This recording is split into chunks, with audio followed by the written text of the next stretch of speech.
storybook. Welcome back to Crits and Giggles. Oh, God. Loud screaming. I need everyone watching, whether it is live right now in the moment or in the future or listening to this in the future, I need everyone to know the chaos that just happened. Basically, I was kind enough to give the players a warning of very real danger tonight. Be smart. And Ben and Jim decided that they could take on whatever came along. And we're gonna do it! No! And then Megan and Candace were like, do not make us choose to leave you behind.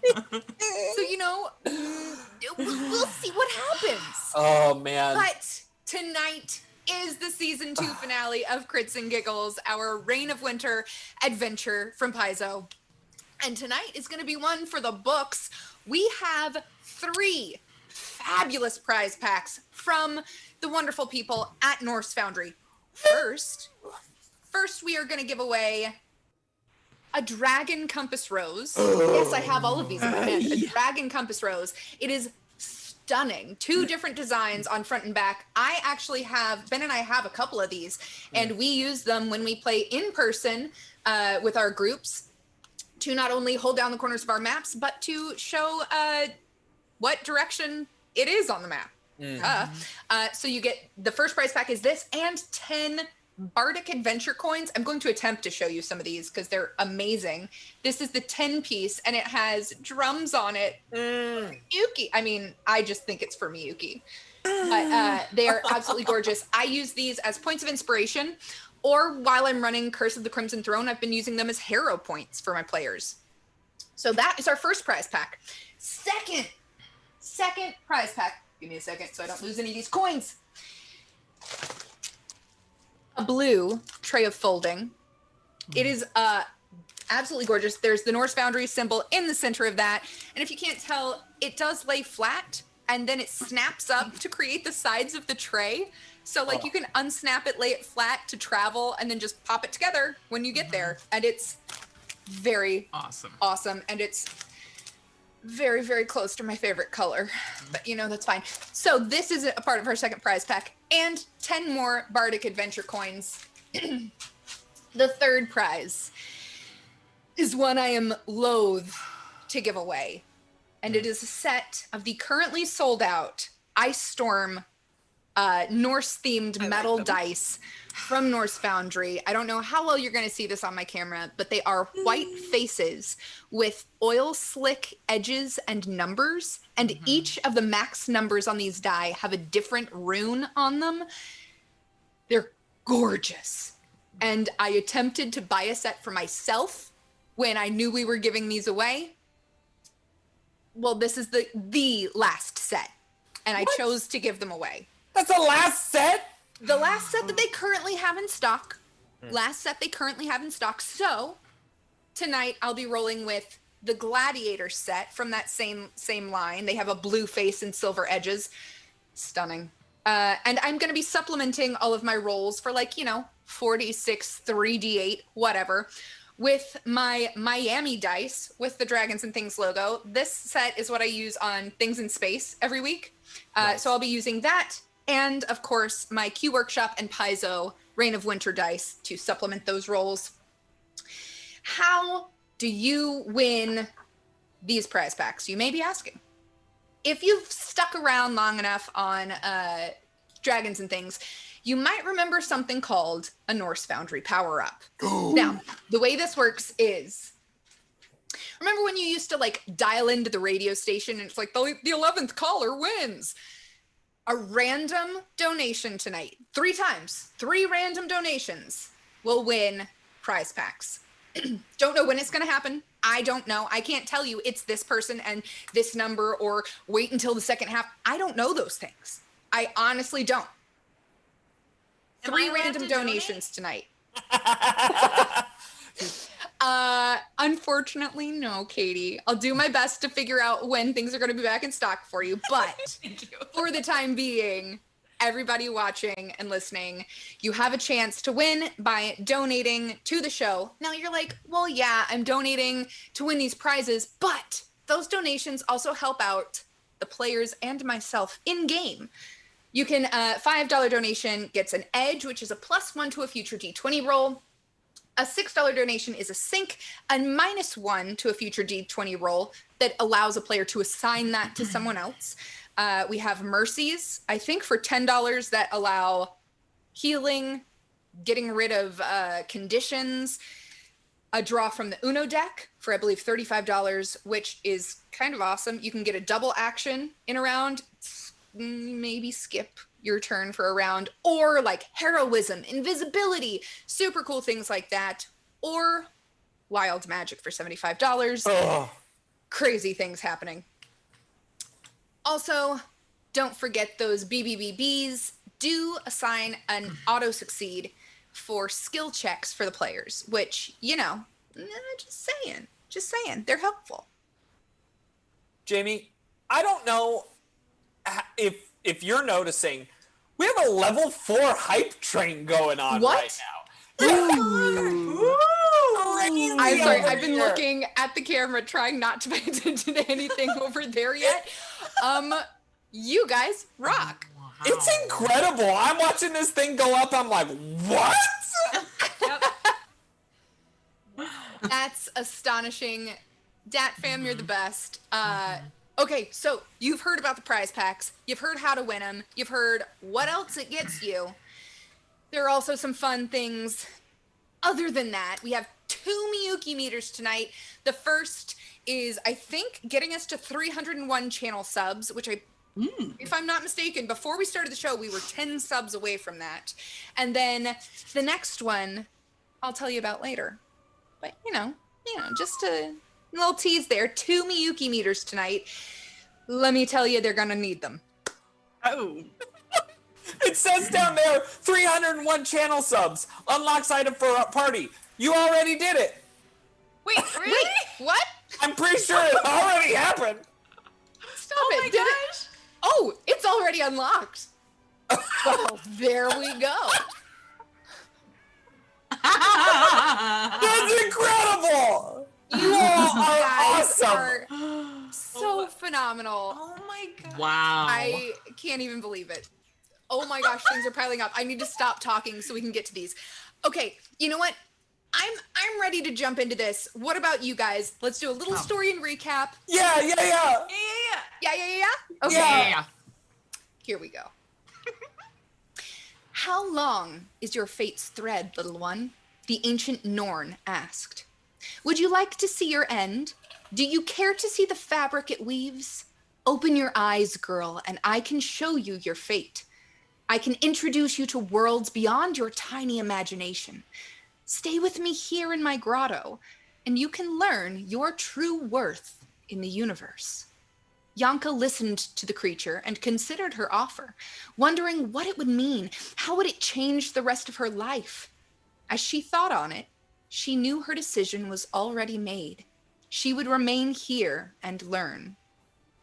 This season, on Crits and Giggles, having shut down the winter portal from Irison to Taldor, the Black Riders of Baba Yaga headed out from the small village of Waldsby and headed to the capital city, Whitethrone, pulled by a gesh, a promise, an oath to find and save Baba Yaga. To do so, they would need to find her dancing hut and follow her clues.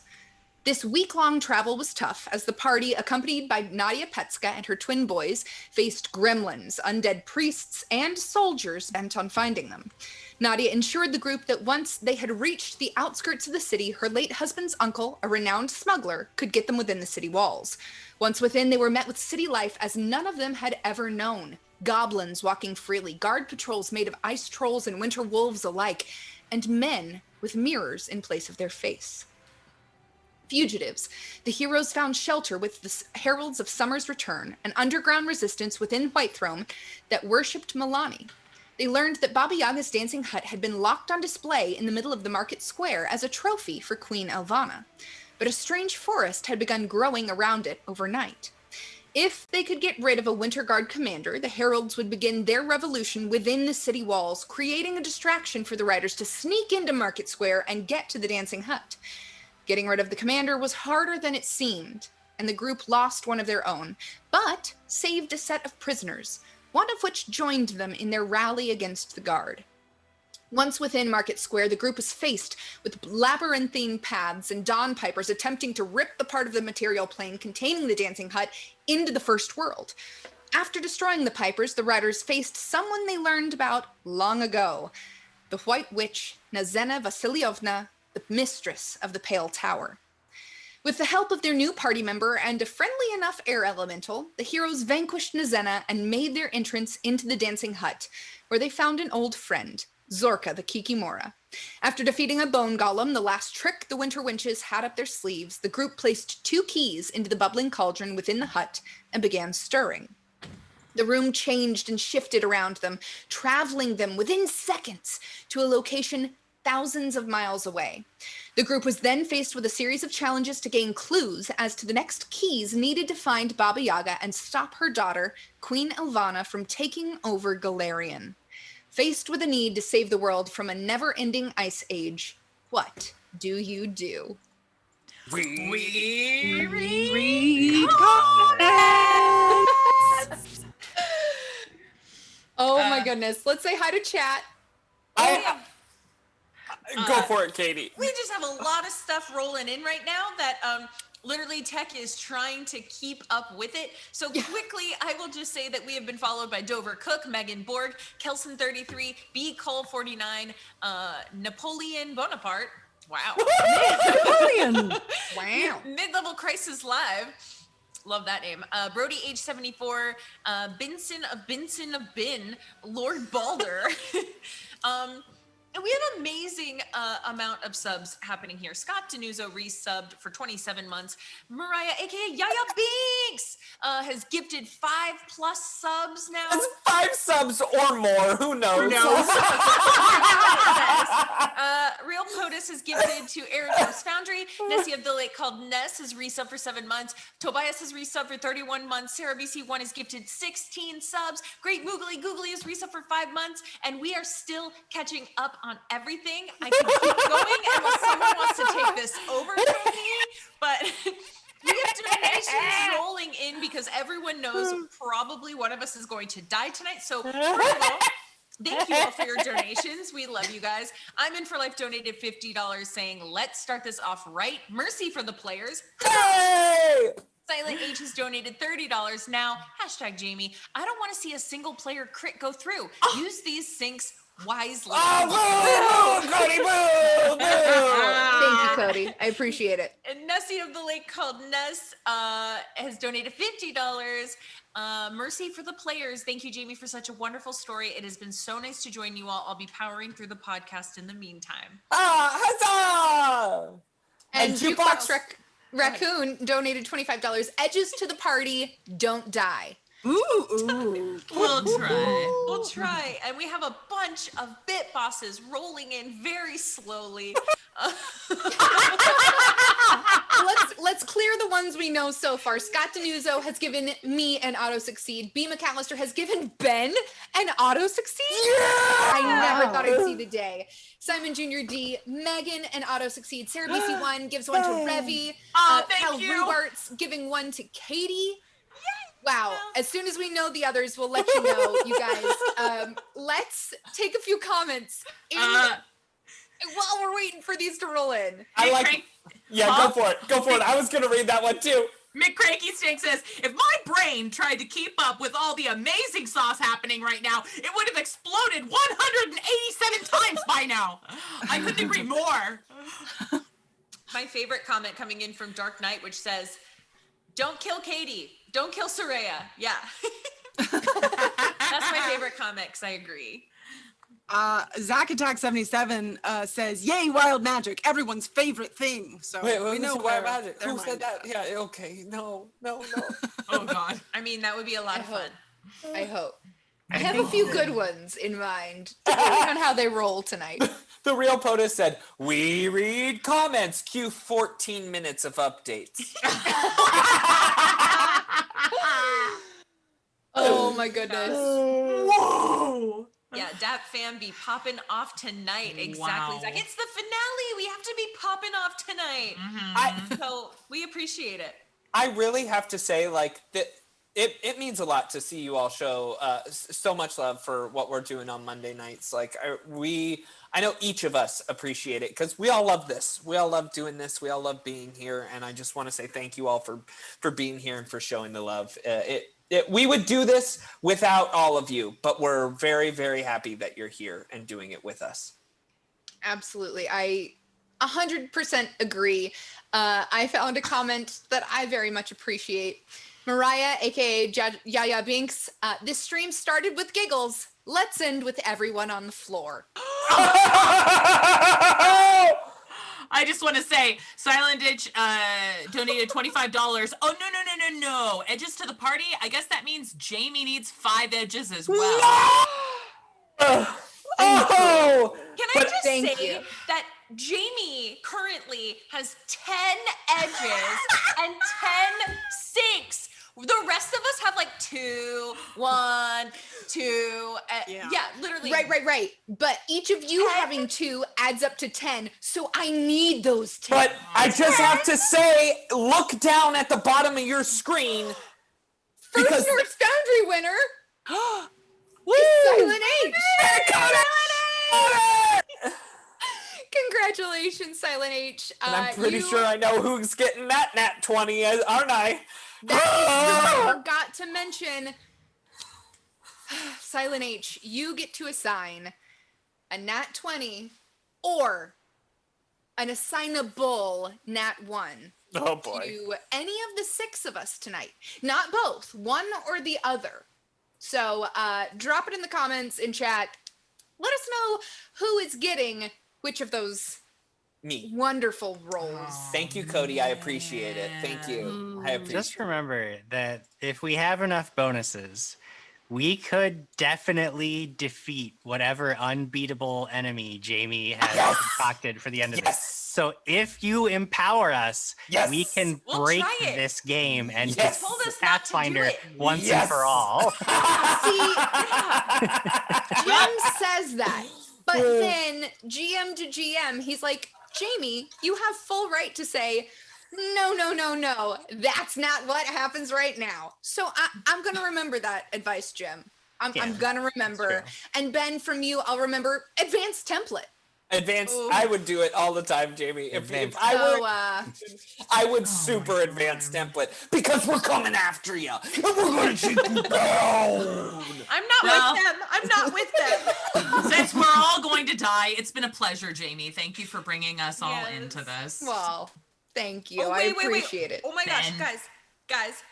First off, I have to say that Sarah BC1 became the bit boss and gave it to Megan, but also we have a wild magic. Oh no. Oh Sarah BC1 has just donated $125 mercy to the table plus a random wild magic. Good. Me too. I hate it. Oh my gosh. Oh. Thank you, Sarah. I know tonight is your game night and you popped in probably just for the beginning, but we do appreciate it. And oh boy, am I excited for that wild magic. Oh my gosh, wait, and Spartan Undead dropping $5. Edge for Katie, make sure you use it wisely. Thank you. Okay, good. Sarah BC1 also gifted a sub to Finnegans. Okay. McCranky Steak says, Sarah BC1 is a god of chaos. Yes. Oh, yes. I'm exhausted. I am too. I'm so We haven't That's even our show. Good night, started. everybody. I'm also like super pumped though. I'm super pumped. Yeah. I'm so nervous and excited, and I also want to cry a little bit. Ben's energy is like flowing from his house all the way to my house. Oh my god. Wait, I'm hearing 2 Bens when he yells right now because I can hear him in the other room. Because I gotta yell everything. The whole city is hearing 2 Bens. Oh my goodness. All right. I think for the time, Silent H decided with that Norse Foundry power up that Jim gets to deal out that nat 1. Very nice. I am We're well on our way. Now, Jamie, do you want to like roll out the randomness of that wild magic now so we can see Megan get it, or Katie get it, or Candace Using get my it, or Jamie get gladiator dice from Yeah. Norse Foundry here. Dear.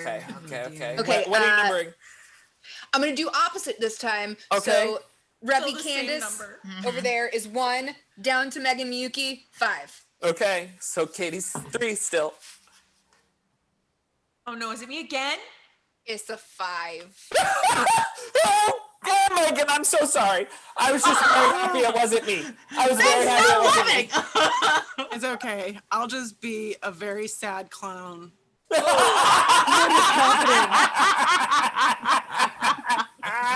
Oh my god. Okay. One more donation just came in, and then we have got to get into the story. Yes, guys. yes. B. McAllister donated $76. Dear Ben, please enjoy this wild. Just kidding. Oh. Enjoy this. Ben Birch is actually great, and I admire his creativity and general personality package. Sorry it doesn't have a cute acronym. 1 Uno from Positive Kern, 3 Mercies, 1 Edge, and 1 Sink. What? That's Ben wrote that himself. How much did you pay her to write that? Oh, Uh, that is incredible. Thank you. Also, Dark Knight donating an Edge for Katie. All I can do, use it for Soraya's good health. That is Wow. absolutely incredible. Yeah. Ben, keep me honest. You get an Uno card your first turn in combat, Okay. which is right now. What? I don't know if you guys remember, but at the end of Yeah. last episode, you met the 3rd Raven in Baba Yaga's Dancing Hut, in this configuration of Baba Yaga's Dancing Hut. And it told you that, here, let me just read this to you again. Exactly what it told you before you walked into this new room. Before I aid you, you must first convince me you have the resolve to fulfill your desire. To prove your mental fortitude, you must face what I, the herald of the coming day, cannot. Each night it visits, sometimes horror, sometimes wonder, sometimes profit. When dawn wakes, it flees. When you face this thing, you shall know its desire. In its desire, you shall find your own. Only by sharing this desire with me can I bind your fates. Once they are bound, I will be able to see your destiny. You traveled into the next room of Baba Yaga's Dancing Hut, and you saw this ghost woman rise from a blood stain on this bed. You know, yeah, we definitely did. So we're going to roll a little initiative and talk about how the rules of this combat are going to work. You know, for today, those of you who are out there that have been saying, Ben, switch dice. Those ones aren't doing well for you. These were the dice I was using, these pink lemonade dice. And I have switched. I have switched to these orange cat's eye dice from Norse Foundry, thanks to Jukebox Raccoon, who a long time ago got these for me. So thank you. And that's Yep. really great news, but I have some really bad news. Did you just roll your first? I rolled a natural 20! Well, I hate to kind of bring down this moment for you, but Sarah BC1 just gave you a wild magic.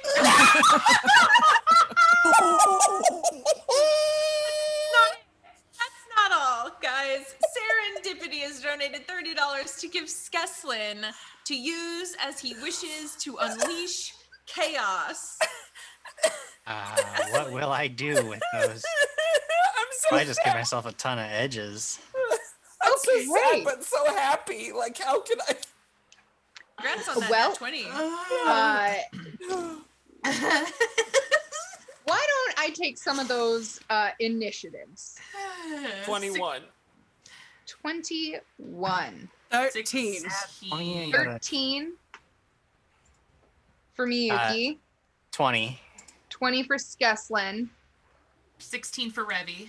16 for Revi. Soraya. 12. 12. It looks like our second Norse Foundry winner is down below. Serendipity, congratulations! Very nice. All right. You guys Oh, have boy. been given this challenge of endurance by the Raven, and you walk in and see this almost ghostly woman, but her shape never really stays the same. Miyuki, I believe it was you last time that learned this is the form of Yelizaveta, the 13th daughter of Baba Yaga, the queen before Queen Elvana. The way this combat is going to work, you can totally fight this thing. You can fight her. I'm not going to stop you. But there's more you need to learn to appease the Raven before that happens. You can ask questions of this thing using your bluff check versus her sense motive check. That will be a standard action. You can still move, but if you want information, it will be a standard action. So, first and foremost, Chip, with your natural 20, what do you do? Chip looks at her floating around up there. All right. Well, we came to learn your desire, so what is it?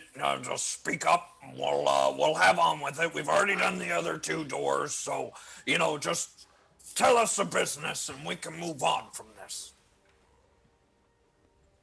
Roll your bluff check. Yeah, super good Oh, bluff. first, let's do Uno. Let's do Uno. Or do you want to do wild magic? Yeah. What would you like first? Uno. Let's do Uno happy. first. Let's do happy. Do you want the top card or do you want a draw? You know me. I'll take the top card of the deck. Top card, just did a little shuffling. What's that? I don't know. It's a +2. Yay! You get an extra action in this combat. Yeah! I hate it. I shouldn't have given you that. Awesome. So I have an And- extra action. Some wild magic. Roll me a dice. Roll me a D12, please. All right. I thought you were going to be like, just roll any of them. I wish. 11. 11. Oh. Chip, you are overcome by this feeling that you're not going to die. Not yet. No amount of damage can kill you. And you are not knocked unconscious at 0 or fewer hit points. However, you must keep track of your hit points as normal. Okay. And then at the end of combat, we're going to come back to this. Oh, boy. Hey, everybody, I just wanted to tell you before we get started, I'm feeling invincible right now. All right, so tell me your desire and let's get on with it. What's that bluff check? Here we go. Bluff check. 10. This woman turns to you and lets out a scream that could pierce your eardrums almost. But you get no answer. She just wants to yell a whole lot. I don't think we're gonna figure this one out. Might as well go back. I'm just kidding. Let's have fun. Skeslin, it is your turn. Skeslin's turn, huh? Okay, so first, I also cannot die because Starry Light Girl has thrown $10 onto the table, mercy for Skeslin, bringing my mercy total to 4, making me clearly invincible and immortal. I also, I believe that I was the $30 I was told was to just divide up as I choose. So I'm going to give myself 5 sinks. So I'm gonna have I've got a lot of sinks. I've got a lot of mercies. I'm ready for this. All right, this ghost lady is standing there. We gotta draw information out of her by bluffing her out. And then what was it that Miyuki what did we discover about her lineage? She's one of the daughters, right? Yeah. One of the daughters of Baba Yaga. All right. It's like, all right. Look, it looks like you're a ghost, which is really unfortunate and I imagine that you probably have your mom to blame for all that. So why don't you help us and we'll help you get back at the old crone. How about that? Are you asking for information? Yes, that's what I'm doing. All right, roll a bluff check. All right. And I'm going to sync you. Okay, fine. You can. Then it's a 13. Again, she just emits this scream that, like, is too much for you to bear, almost. And it is her turn. Unless you would like to move, Skeslin. I don't think so. It is her turn. And she is going to cast a little something. I need everybody to roll a will save. Oh boy! Okay. Oh. Oh, Norse Foundry dice, you giveth and taketh away. Oh.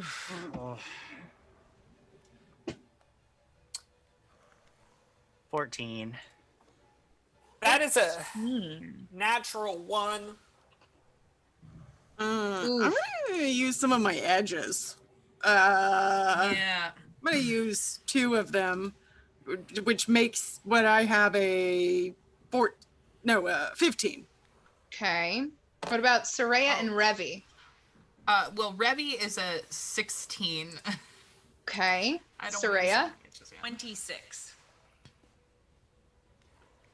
Soraya, you stand there watching as all of your compatriots become confused.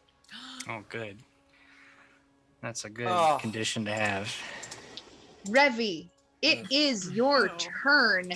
I need you to roll me percentiles. This is the worst. This is when I die again. 78. 78. You attack the nearest creature. Oh no. Who is Revi standing by? I feel like Revi think would we be know. standing by me. Yeah. I don't think we know. I don't think we've put ourselves on the map. Oh, but, yeah. If you want to put yourselves on the map, We're all not near Revi. None of us. well, I'm 800 yards from Revi. Yep. it would be the nearest creature. So, Revi, I guess because you didn't pull yourself on the map, you get to choose who you want to attack. Oh, man. Can I attack the lady? Well, how far into the Now room that's were a you? fair question. That's a fair question. Were you just like, I'm gonna walk in as far as possible without knowing anything? Or were you like, I'm gonna hold back and see what's happening? I definitely was holding back to see what was happening, if I'm being completely and terrifyingly honest. I'm having trouble putting myself on the map for some reason. I'm sorry. I'll get you out there. Thank you. You can always just roll a d4. There's only 4 of us. Roll a d4. I am going to be attacking 1. Oh, no, Miyuki. Which is I mean, if you're going in order. Yeah.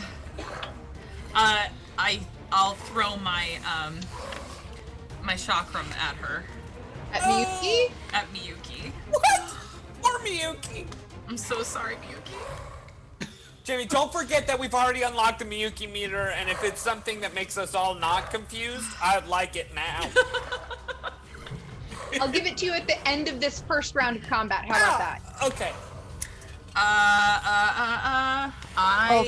Hold on. Y'all really gonna make me whip this out on round frickin' 1. You get a natural 1, Revi. Thank you. Thank goodness. Your attack. Thank you, goodness. Now I'll never defeat Jamie's mega boss. We needed to save those. I'm so sorry. I'll make it up to you. Revi, you turn just like confused at who is near you. You don't recognize any of the people around you, and you go to chuck your chakram at the nearest person, thankfully missing. Real quick, Ogopogo Mojo donated. Ogopogo Mojo! Hope I did this right. Edge to Megan and Jamie. Thank you so much. What a great name. I know! We love saying it. Mojo. See, I get to say it, Jordan. He's in here. I get to say it now. Say it Sorry. one more time, Megan. Say it for me.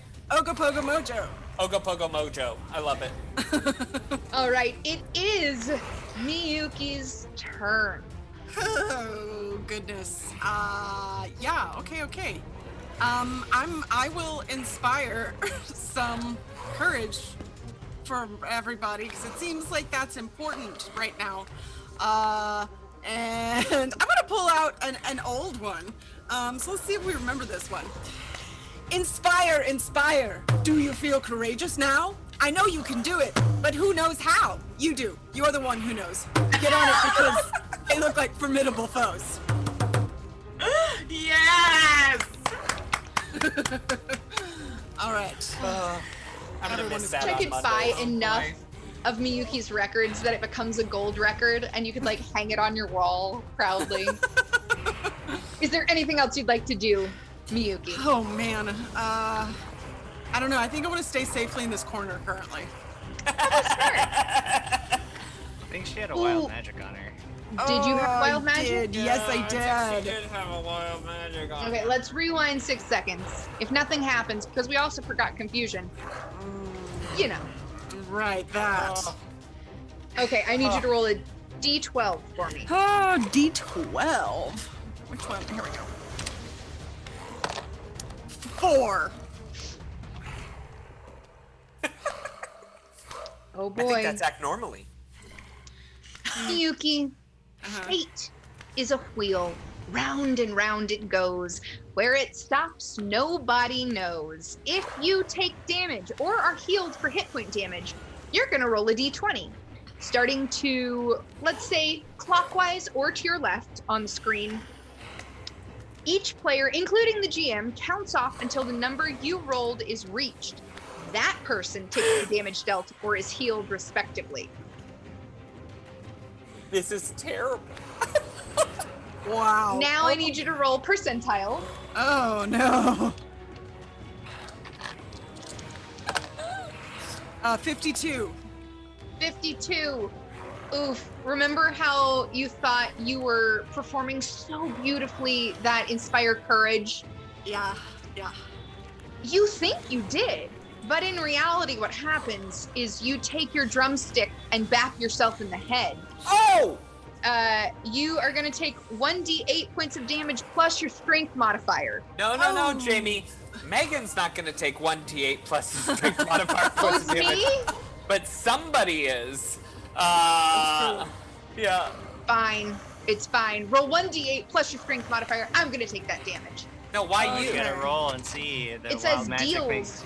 1d8 points of damage plus strength modifier to Yeah, but- self No, with item in hand. But Yeah, the but wild magic. wild magic means that she. somebody. It'll get 5. 5. 5. So now you gotta Okay, roll a d20. Roll a Nick. d20. Oh boy. 15. Okay. Starting with me as 1, we're going to count around, and whoever Okay. is 15 gets 5 points of damage. So 1, Okay. 2. 3. and Oh. Oh, you went the other way. yeah, clockwise on the screen. Okay. So 1, Candace is 2, Ben 3, 4, 5. 6. 7, 8. 9. 10, 11. 12. 13. 14! 15. Oh. Sorry, everybody. Swing wildly and look like you're going to hit yourself, but you hit Chip.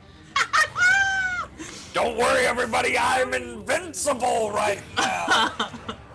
Just real quick, we did have some new donations pop in. Sarah BC1 donated an edge for the table and a sink for Jamie. Pass the Meeple donated, Jamie needs some help, and gave Jamie an edge. Why? And then B. McAllister has donated saying, Ben, I can't believe I'm doing this, but I think you're going to need some more mercies. So have 2 more from Positive Kern and I. I take one of the mercies right now. Yes, and I take away all that damage. Thank goodness. Woo! All right, Soraya, it is your turn. All of your friends are a little willy-nilly right now. What are you gonna do? What did Skeslin ask her again? I just told her that if she helped us, we could help her, and she didn't care. Okay, so I'm gonna say to her, how can we help you? Please tell me. And I would like to auto-succeed on my check. There you go. Interesting use. This woman, like, breathes in, and you can almost see the air in the room gathered into her lungs, if she has any. And instead of letting out a screech this time, she looks to you, Soraya, and says, she wanted power. I need revenge. But how can we help you? That is a standard action. Would you like to use? I mean, You mean use asking another? a question is a standard action. Well, I don't have another standard action. So you can move. I'm staying with Skeslin. Okay. We will move on to Chip. Chip, roll me some percentiles. All right, some percentiles. Oh boy. 3%. You get to act normally. Hey, all right, I feel invincible. Don't worry. Hey, don't you do that. That was rude.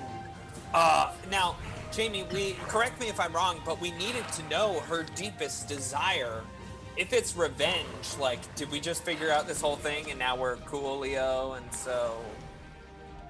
Then I could say I want revenge, and that could be on the world or Fair. on you specifically. Fair. So, Okay, all right. Now you pipe down, because you yelled at me a little bit earlier, and that was not very friendly of you. And I really need to know your revenge. Revenge on whom? On your daughter? On your... You know what? and I'll auto-succeed on that as well.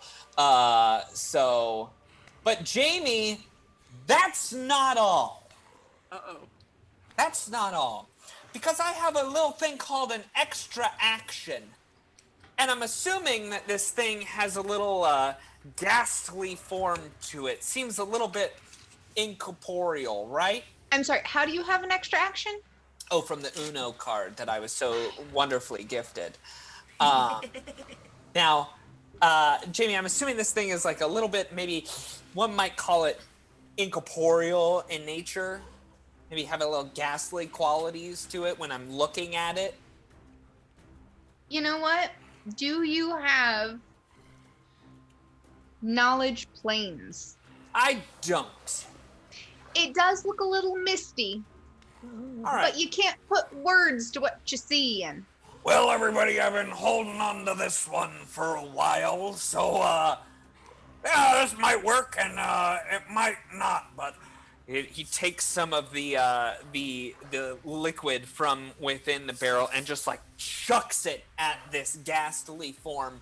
And I need a will save if it is an incorporeal creature. This does require spell resistance if it is. I do need spell resistance, Okay. please. Is this something I can auto succeed at too? No. No. Okay. Oh boy, come on.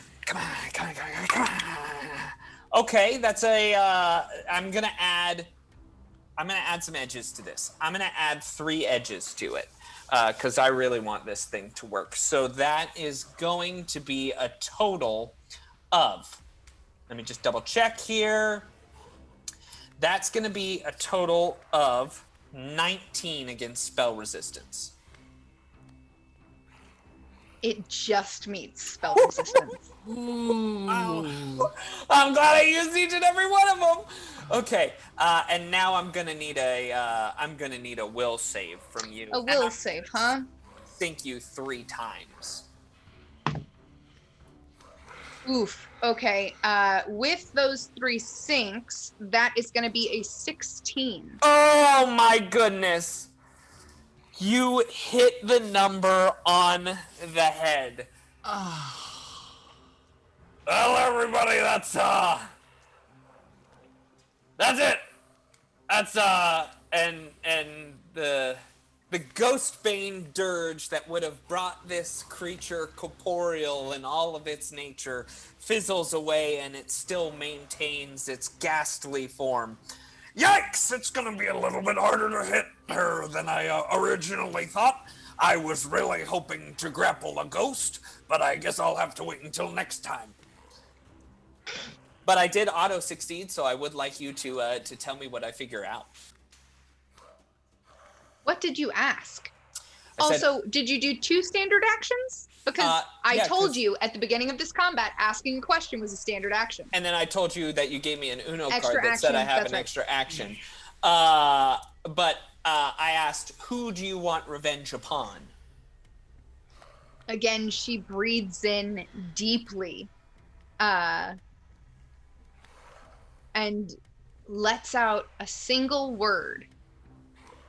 Mother. Oh, mother. Revenge on mother. Okay. And well, I don't think I can really hit her with any of my attacks, so Chip will back up a bit.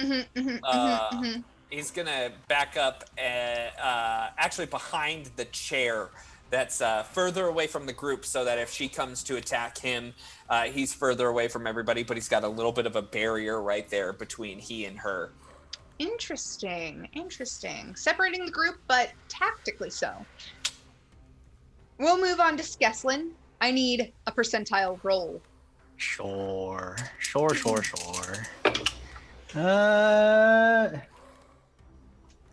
31.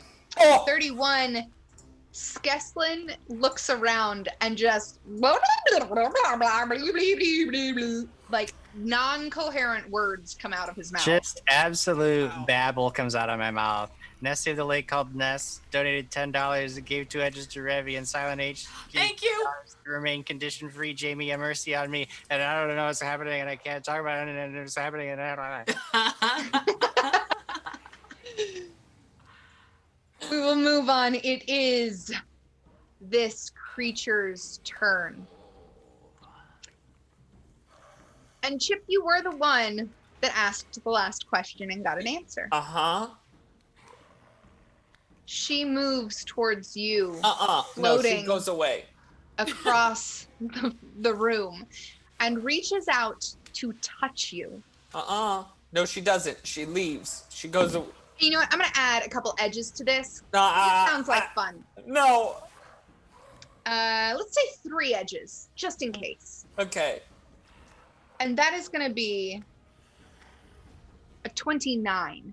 Oh boy, yeah, that doesn't work. Don't worry about it, everybody. I'm invincible.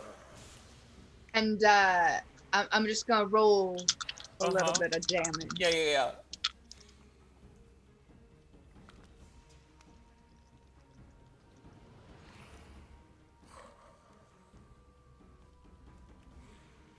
You take 19 points of negative energy damage. Ow.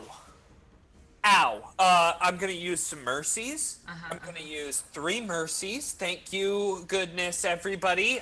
You're saving my life. I'm now back to where everybody else is, and I'm not going to take that damage because that's nasty.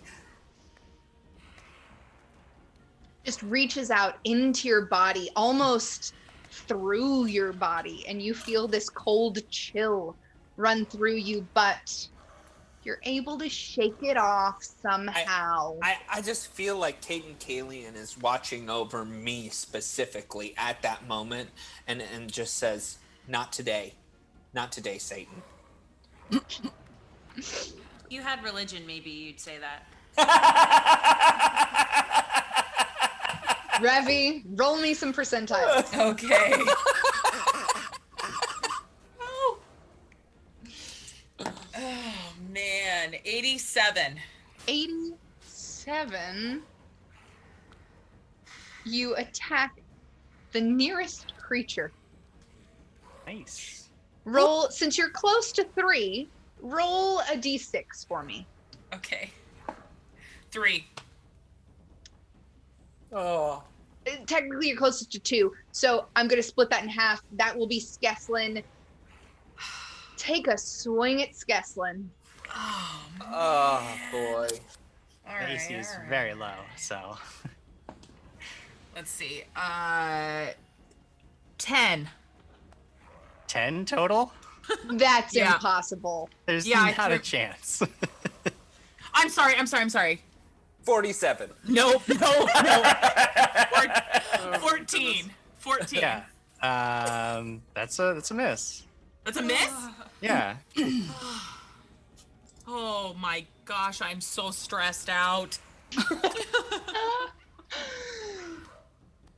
Is there anything? Well, I don't think there's anything else you can do right now. Can I move? You're No. confused. You're No. confused. Oh yeah, I am confused. Miyuki, roll me those percentiles. Oh boy. Being confused is the worst. 100, please. Oh, wow. You also are attacking the nearest creature, who happens to be Saraya. Oh, Oh boy. who knows? This is how we'd all go out, huh? Oh man, So, so stressed like, out. what do I do with my sword? Oh no. Yeah. If that's your instinct, grab that sword and take a swing. Okay, sorry. I'm gonna sink you. Yeah, do I that. don't have many, so just one. Okay. Ooh, that is, what was the sink? Is a 24. Yeah, you hit. All right. Oh god. I'm gonna mercy whatever happens. It's only 3 damage. Okay. I'm gonna wait on my mercy then, so I can hold on to Roll the those 1. extra points. Perfect. Oh my god, I'm scared. Saraya, your dear friend Miyuki just slashed you with a sword. What do you want to do? Miyuki! What's going on? I'm sorry, I didn't know it was you for some reason. I'm gonna look back at this woman and I'm gonna say, how can we help you? Please stop attacking us. How can we help you? Tell me. And I'll auto succeed on that as well. That's my last She one. takes a folks. deep breath in again and says, "Free me." Oh, she's scary. You guys, she wants us to free her, but I don't know how. That's pretty much all I can do. But what I will do, I will move away from the people in my party who decide that they want to be attacking. Will they get attacks of opportunity because I of think this they condition? should. Absolute. I'm just kidding. I'm gonna say, under confusion, no attacks of opportunity for now. Then I I'm think just every gonna one of move to the other side of Skeslin and leave a little bit of like a 5-foot space between us. Sure. Just to kind of give some distance. I'm a little upset Miyuki just sliced me. We are back to the top of initiative in our third round of combat. Chip, roll percentiles. Oh boy. 57. 57. Ooh, you know that awesome gauntlet you've got? Yeah. You punch yourself with it. Oh no. Go ahead and roll 1d8 points of damage plus your strength modifier. Wow, I just bust. He like punches himself hard in the face. He starts bleeding straight down as Whoa. he does 10 points of damage to himself. Ouchies. Oh, But you why can't did I die. roll? Yeah. I feel. Don't worry about me. I feel great. I feel you- invincible. But you are keeping track of all the damage done to you, correct? Now, does that matter with all of the mercies that I've taken? Whatever your total would have been, even if you feel immortal, I need to know what your total is. All right, that's different than what I currently have, so I'll keep track of that differently. We'll move on. Skeslin, roll me some percentiles. Okay. 84. 84. You attack the nearest creature, Oh my goodness, Sounds this so is good. the worst. who happens to be Revi, who is 5 feet away from you. That's fine. She just attacked me, so I'll get her back. I deserve it. Lucky for you, I'm very bad at this. You're not gonna hit her with the pit? I can't. You can't cast a spell. Confusion, you specifically just make a melee attack. That's I all know, you but can. I think that Skeslin would probably put a pit. I mean, look, if you want me to just drop a pit under both of us, I'll do it. If this is what Ben wants to see happen, I'll Jim. make it go. Oh, come on now. I rolled a 3 on the die, so I stab weakly at you with a sharpened icicle wand and easily dodge aside because I'm but a feeble, weak little blue boy. And Revi says, "Hey, who? Oh, that's it." We'll move on to my turn. You guys still don't know what this creature is, but she just reached almost through Chip, dealing negative energy damage to him. And she turns to look at Soraya. Oh, no. She moves away from Chip just enough to be able to cast this spell. And I need, let me double check this. I believe a will save.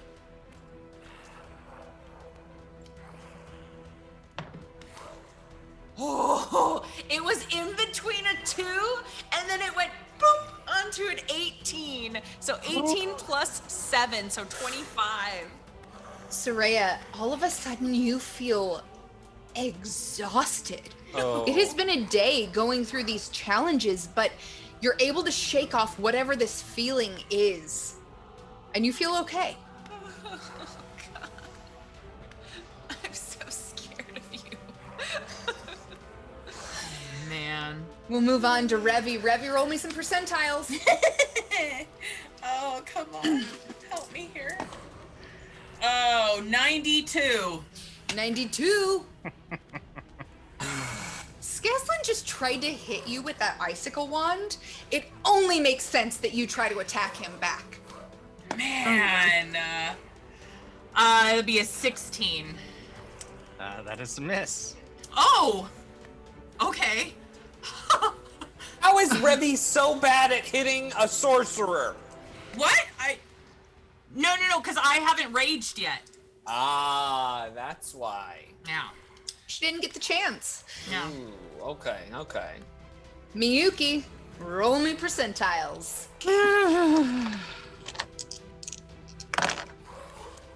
39. 39. Miyuki, this seems like something they probably have seen you do before, but you begin babbling incoherently. Yeah. Just Well, I think it's time for shoes, and those shoes, they need to be right on your head. You all know that. It's What are very you important. saying? What are you saying, Miyuki?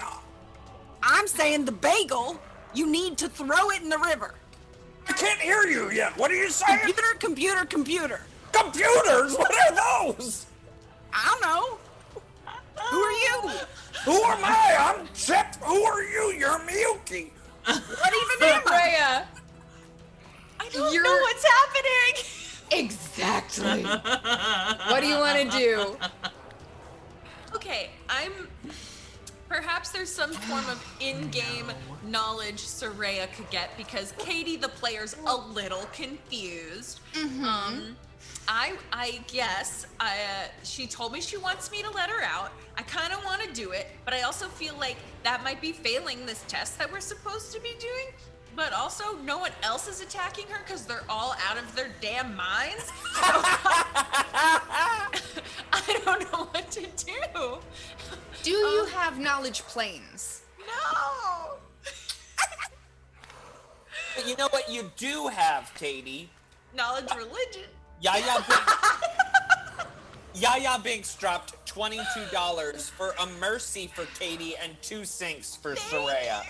So there you go. Thanks, girl. Okay. Well, I don't have any more auto succeeds, so I guess what else is in this room? You see a bloodstained bed, a chair and small table with some books, a side table with a candle, and a dresser. That is it. What about the door? There is no door. There is no door. If I detect magic, am I getting any magic? Besides this creature in general, which is obviously not like a human, there is no magic in the room. Okay, then I would. Oh, is planes the only way to figure out what kind of creature this is? Not a nature check. Yeah. Okay. I will then again attempt to talk to it, and just state the obvious. How do we free you if there's no door? Where is the door? Sorry. Okay. Oh shoot. Another, roll me that. Not 20 again. Right, what's the total? Sorry. What is it? A bluff check? Bluff check. 26. This woman breathes in deep and screeches at you, releasing no information. Ooh. Yeah. We go to the top of the 4th round. I can't move. Okay.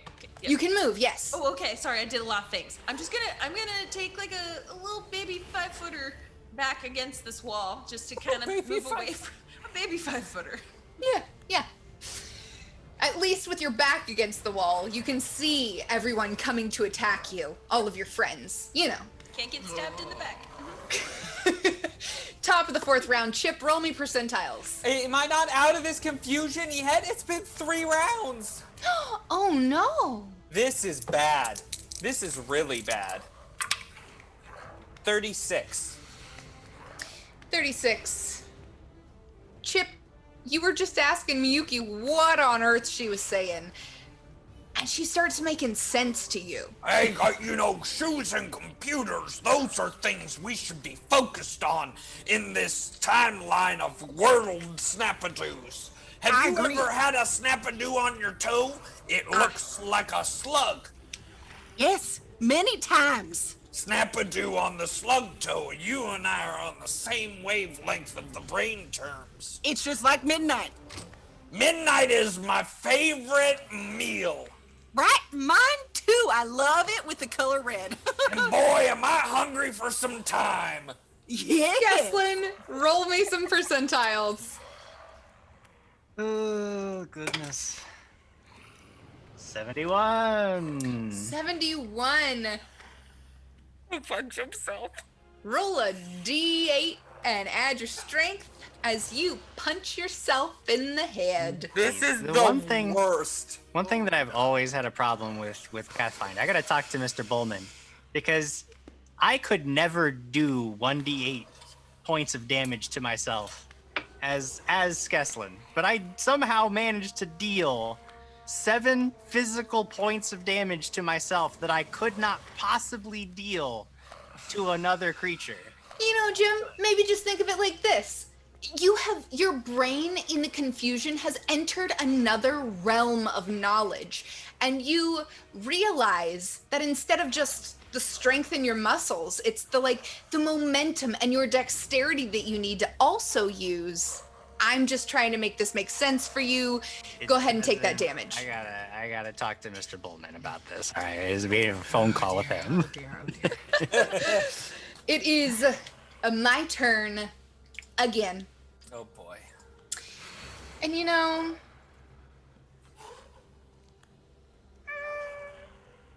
why not? As Soraya is the only one gleaning any knowledge currently, this woman's ghostly form floats over to Soraya and reaches out to touch her. No. I'm gonna throw 2 edges on this. You all have sinks. You have sinks. Remember. Sink. How We many don't is have that? many.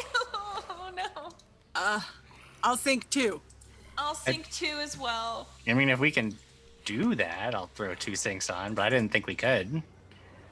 I'll let you use sinks.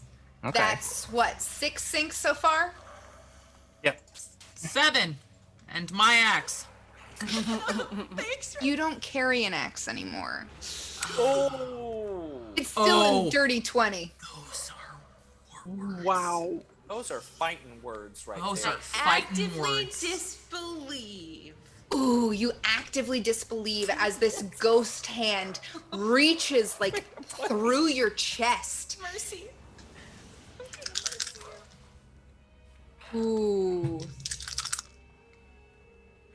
That's a lot of dice. Spartan Undead. 24 points of negative energy damage. Wait, how many? Wait, how many? 24. Oh my. But Spartan Undead just donated $10 for mercy to Katie to help keep her alive. But then Sarah BC1 donated $30 for 5 sinks for Jamie, who now currently has 15 sinks. I can't wait. Oh boy. Oh boy. Goodness.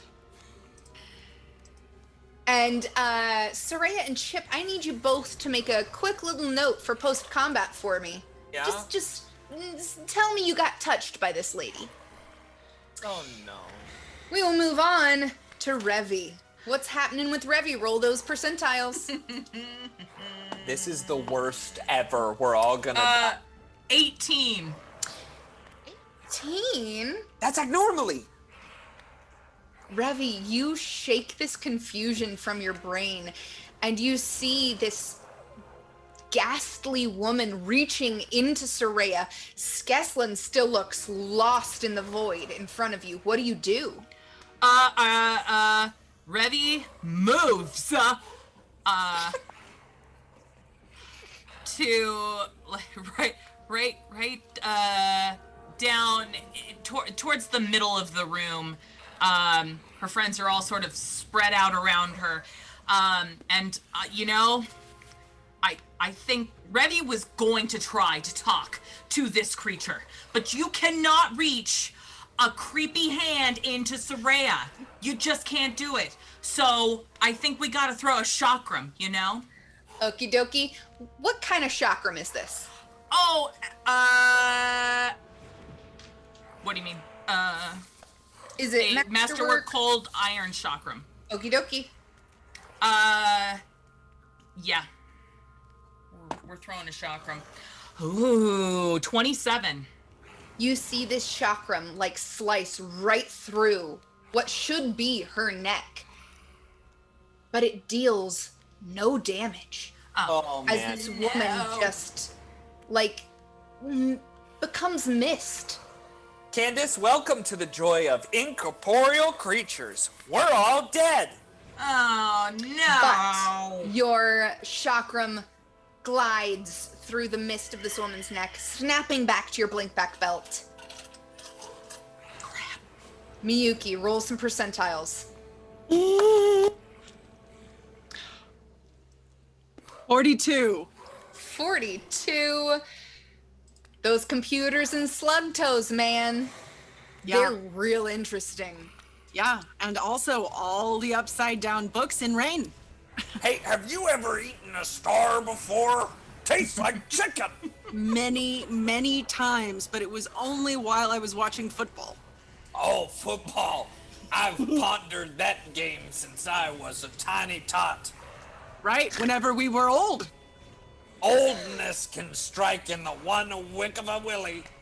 Yep, and those willies, they are very orange. Soraya, this woman just reached through your body, just dealing some damage to you. What would you like to do? I'd just like to let you know Jason Bowman just popped into chat and said, I've been summoned. Don't make me come collect your rule books. Get him, Tim! Get him! And second of all, a donation came in. The donor is the same as the message, but apparently from Mercies for Soraya has given mercies to Soraya. It was Binks. It was Binks. Okay, thank you. People started a whole donations page, and so now it's all like we have a Mercies for Soraya donation. It's the foundation. The Mercies for Soraya Foundation. Well, first of all, I am going to use 3 mercies to get myself back up there. So I'm going to just quickly remove those. Cool. Additionally, I don't know what to do with this creature, so I'm going to take no matter where I go, I'm still within her reach, but I am going to take a little baby 5-footer again. And... I hate knowledge planes. We need Miyuki. You could take a full withdrawal if you wanted to get out of there. Yeah, but she has attack of opportunity, doesn't she? Not with a full withdrawal. You would get out of there. Oh, great. Yes, I do that. I do that.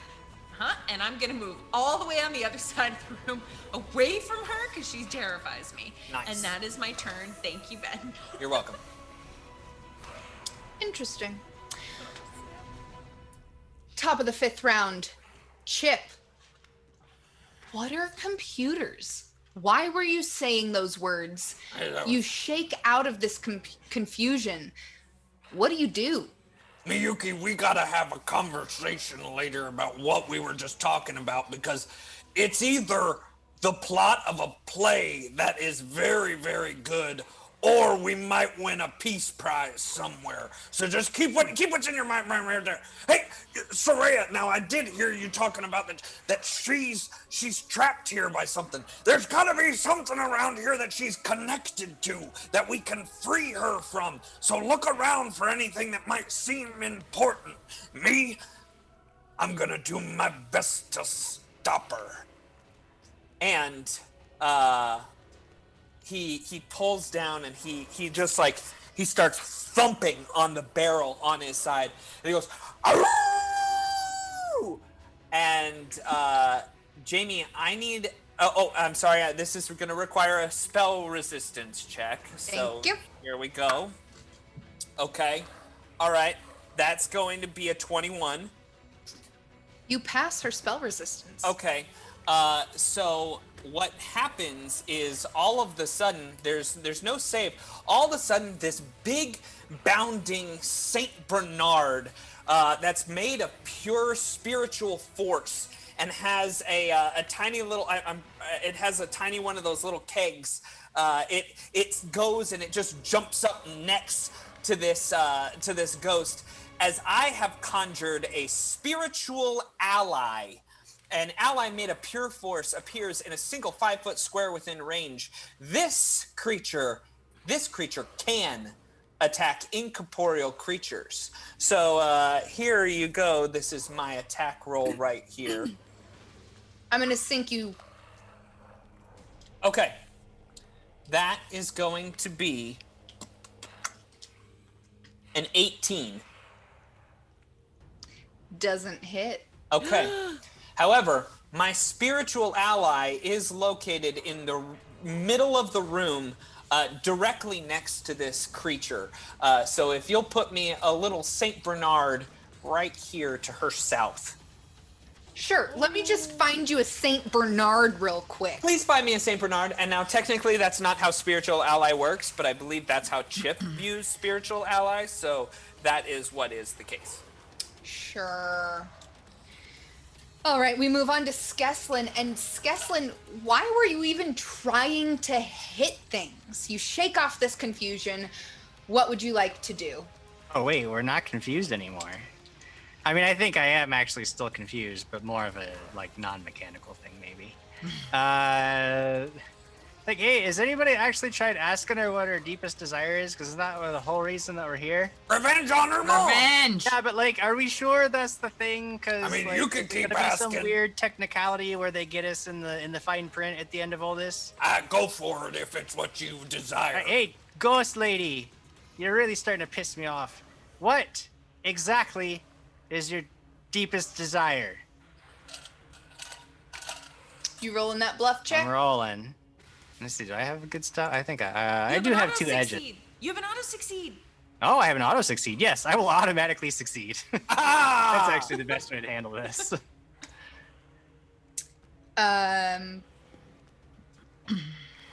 She breathes in again and says, "Freedom from Baba Yaga." Alright, so kind of a combination of the things we already knew. But again, I know that stupid bird would have been like, oh no, you have to have 2 parts and say it in the form of a question. So it was a good thing I wasted my whole turn doing that. That's fair. That's fair, Skeslin. It's important. It is my turn. And as I see it, this woman has a spiritual dog next to her. Uh-huh. Yeah, that looks like fun to touch. I'm gonna pet it. Okay. Do you have an AC for your Pupaloo? I mean, I don't think it counts. It doesn't. It does not a creature. Similar to spiritual weapon. It cannot be harmed by physical attacks, but dispel magic, disintegrate, a sphere of annihilation, or a rod of cancellation affects it. Other than That's that, fine. I'll just step up to Skeslin and touch him instead. as you go up there, my pupper gets an attack of opportunity. Sink. All right. That one is going to be with your sink, a 19. Doesn't hit. Going against normal AC, correct? I believe Yeah, two incorporeal forces fighting. Yeah. Basically just a regular fight. This woman reaches out to like touch the side of Skeslin's head with a 29. Yikes. Yeah, go ahead and roll that damage.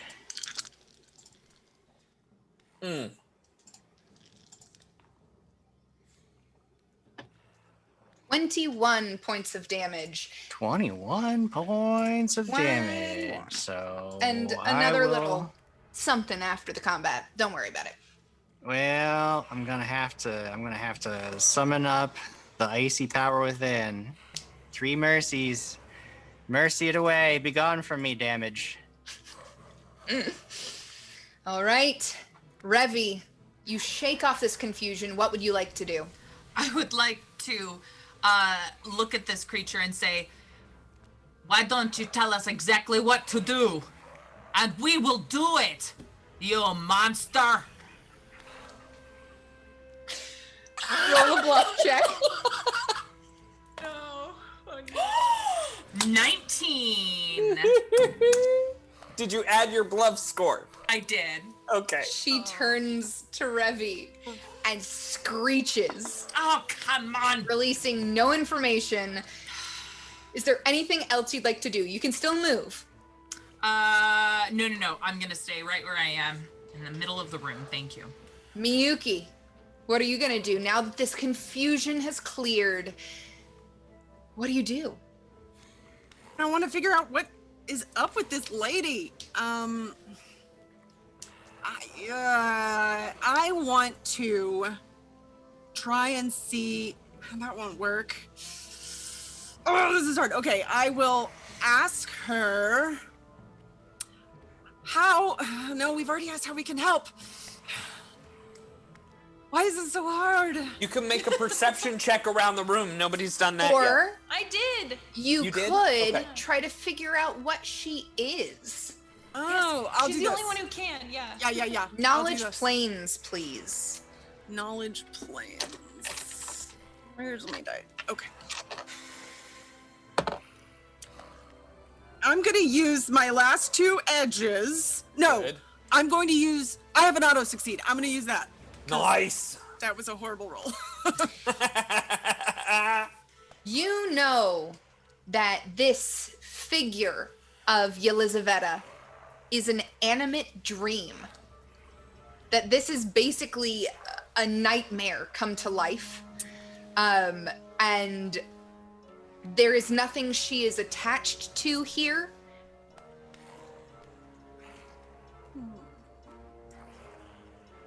Okay. Oh, she's a nightmare. So, Yeah, we know. okay, good. No, I mean like No, like she's not like a ghost thing. She's like a nightmare, like a dream memory, like a leftover image from the astral plane type thing. I don't know. Saul is dreaming about her. We make them wake up. Oh, well, I don't think she's attached to anything here. Oh no. Wake up! I'm gonna keep cowering in this corner. Is there anything else you'd like to do, Miyuki? Nope. I'm gonna stay here away from all the things. Soraya, your friends have finally come to. What do you want to do? Gonna move to the bed, and I want to examine the blood stain on the bed. If I can. Sure. It is deep and dark. Looks like a lot of blood was lost here.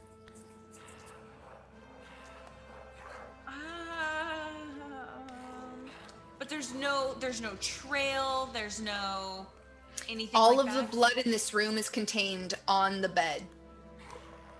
Can I rip the bedspread? Sure. You want to just like grab it and rip it open? Yeah. Yeah, you are able to rip this bedspread open, and the innards start to fluff up out of it, still stained with blood.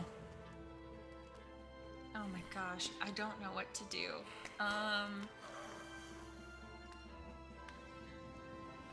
Yeah, I don't know. Can I look under the bed, or is that too many actions? I'll let you look under the bed, but that will be the end of your turn. Okay. You look under the bed, and there are a few creepy, crawly dust bunnies. That's it. Oh god, okay. Chip, what do you do? I mean, we gotta do anything. We gotta burn this place to the ground if we can. Otherwise, we're gonna die. So, good boy, go get him. And he swiftly, as a swift action, will move his good boy over there. And before before the good boy makes his attack, he will. Everyone start looking around. I can only hold her off for so long. And he takes out a little bit more of the liquid from his barrel, and he like pulls out a rapier, and he flings it into the corner in between where Skeslin and Revi are. This also requires spell resistance, so here we go. That one will not do it, as this rapier appears before this ghost, but then just looks at this nightmare and just drops to the ground as a liquid. But my good boy is getting an attack. All right, here we go. That's a natty 17, which is going to be a total of 30. 30. Yeah. Let me ask you a very important question. Yes. Does your good boy do force damage, or is he Yes. just Good boy does a force damage. Okay. Roll me some damage. All right. He does 10 points of force damage as he just bites into her. You watch your good boy like rear up on two legs and just clamp down on this mist. And as he does, you watch as his jaws clamp on either side of her neck. They continue closing as her entire form dissipates. Whew. Now, everyone, I want you to know that form might have dissipated, but it might come back. So we either have to leave, we've got the answer to the question, or we should, I don't know, maybe burn this whole place to the ground. But that creature was bad. So we need to make a decision now. I think we should go, yeah. What was the name of this room again? We had strength and wit. What was this one? Endurance. Endurance. It has to be something to do with that. Well, I mean, the Raven did ask us to just find out her deepest desire. We did that. Revenge against her mother. We know that. But I think we learned a little bit more, too. Something happened around this bed. Something happened to Baba Yaga's daughter with Baba Yaga while she was sleeping.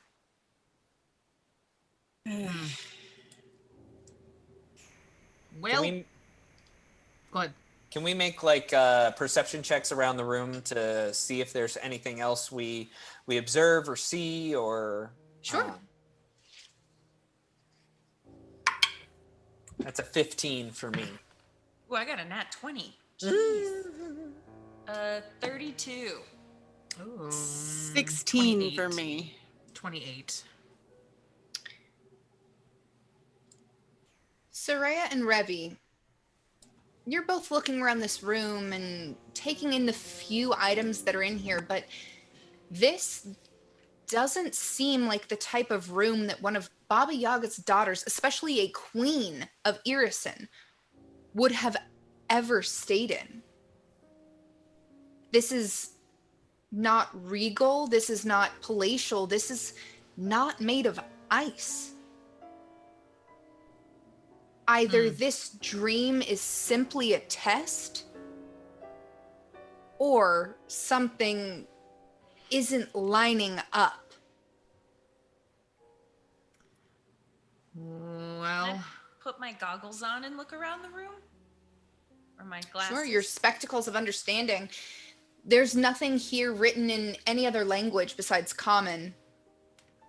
Nothing really to take in. well, something maybe bad happened. Maybe this is just a test. I don't know. But Chip, I think we have two options. Either we leave and we burn this place down, or we destroy the room and then we leave and we burn the place down. Are the options different? I'm pretty sure I just heard you say the same thing. Basically, we gotta burn this place down. Don't Well, have that to would be burn my the place down. There is absolutely no need. We just walk away. Like, we walk out of the room and then we don't burn anything down because we are still in a house, a home, a contiguous structure that theoretically, if you start burning parts of it down, would theoretically spread to other parts of the contiguous structure that we're in. So maybe we keep the fire to a minimum on this one. Just a suggestion. Well, Well, okay. we I could just like also burning. ask the Raven. Yeah, I think that's a good idea. Yeah. Real quick, I need a will save from Skeslin, Soraya, and Chip. Oh. Come on. You know Will. Oh, nice. You're really good at Will. So 22. don't 22, 24. 24, 18.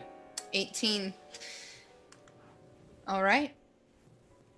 Oh, and you know what? While we're making saves, I need saves from everyone but Skeslin. What Fortitude, kind? please. Fortitude. Fortitude. That is not. 17? 17 as well. 13. 21. Revi, you feel A-okay. In fact, you feel like whatever had been coursing through your veins, trying to make you sick, is gone. However, Miyuki, Chip, and Soraya, you take 1 strength damage and 1 con damage. Oh, Ow. Sorry.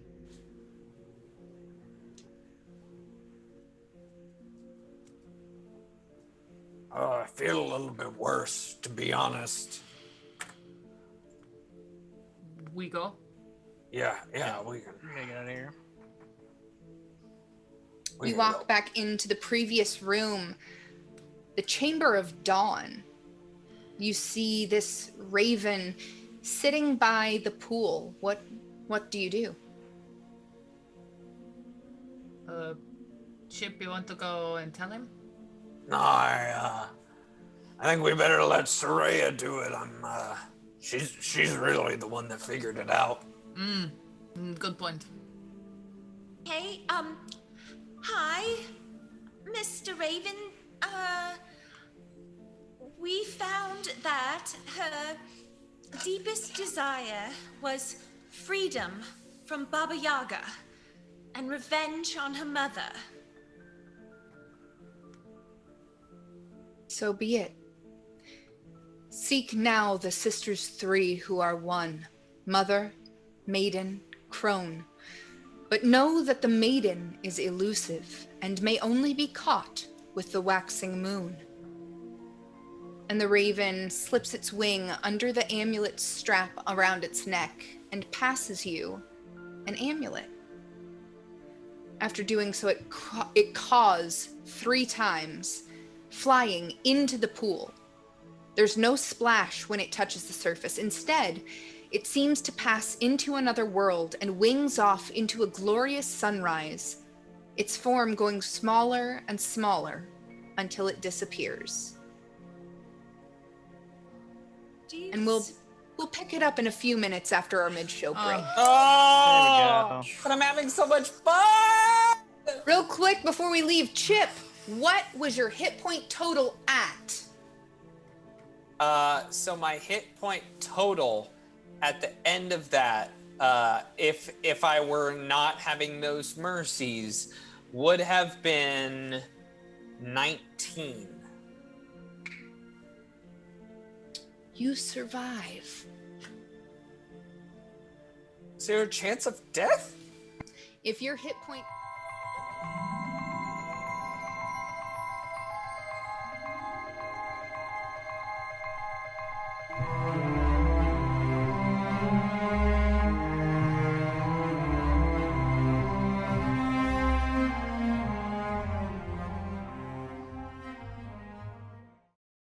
There are legends of a mighty forge where the greatest tabletop weapons are smithed by expert crafters from the finest of materials. Only the strongest of adventurers may wield such relics. Weapons and armor forged from the strongest metals.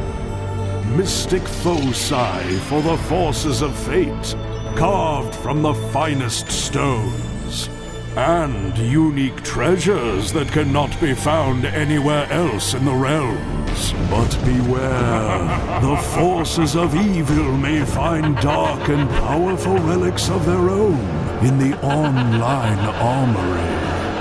Arm yourself with these gaming relics and equipment to take your tabletop adventures to exciting new dimensions. Go to NorseFoundry.com now to arm yourself with the finest weapons in the realms.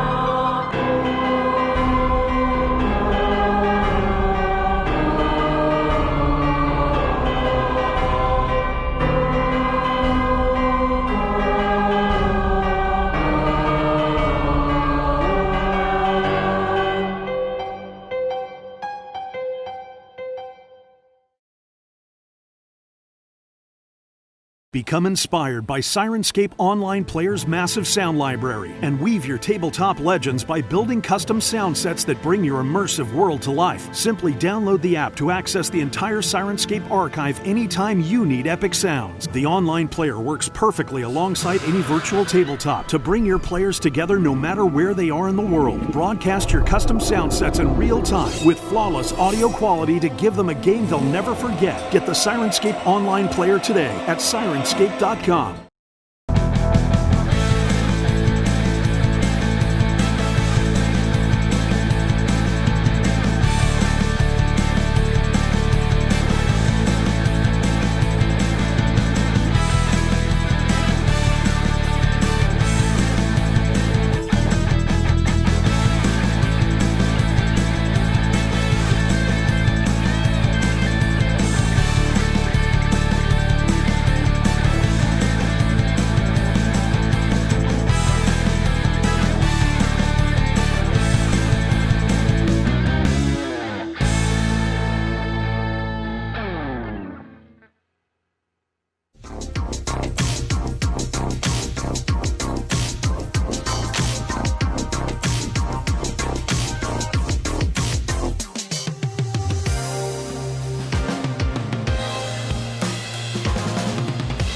Hey, welcome back to Crits and Giggles, you guys.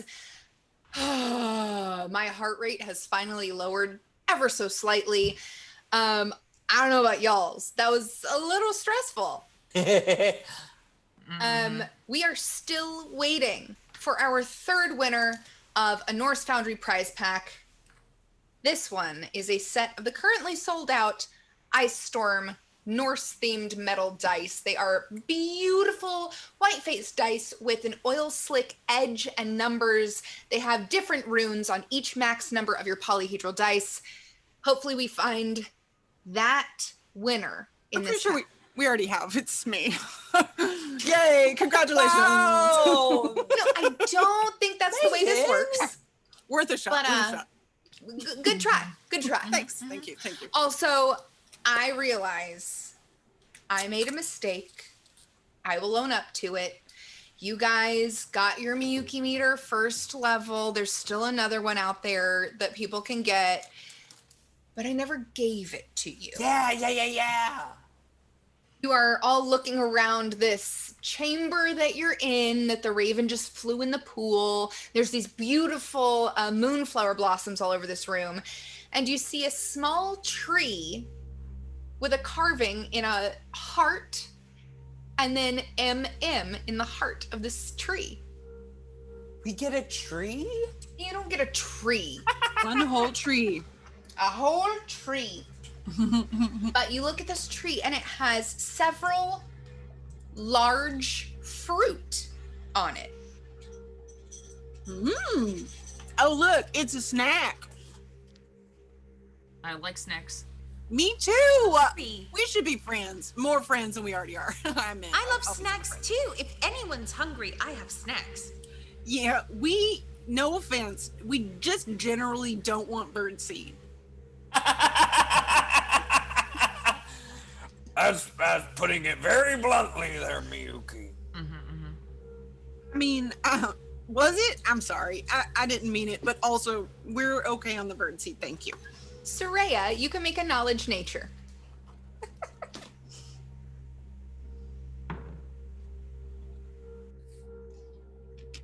An 11. No idea what this tree is. Anyone else knowledge nature? Yeah, I will try. I have nature, right? Where are you, nature? There you are. Ooh, 21? Miyuki, these would not be good things to eat, as this is an acidic lemon tree. You pull 5 fruits, yellow fruits, about the size of cantaloupes off of this tree. The fruit feels very overripe to the touch, and you can actually throw these 20 feet. A target hit with a ranged touch attack takes 2d6 points of acid damage from these lemons. Debbie, don't eat it. No, don't eat it. I'm sorry, I was wrong. Nope. Yeah, it's acid. It's they are filled with acid, which means you can throw them at people, but you don't want to eat them unless you like eating acid. But I can't imagine you would, because I think it would kill you. I've never tried acid before. Oh, I'm gonna put this lemon away. Okay. Wow, I set you up for that completely unintentionally. So sorry. There are 5 lemons that you now have. But I felt bad. I didn't give them to you. I'm sorry. You now have them in your inventory.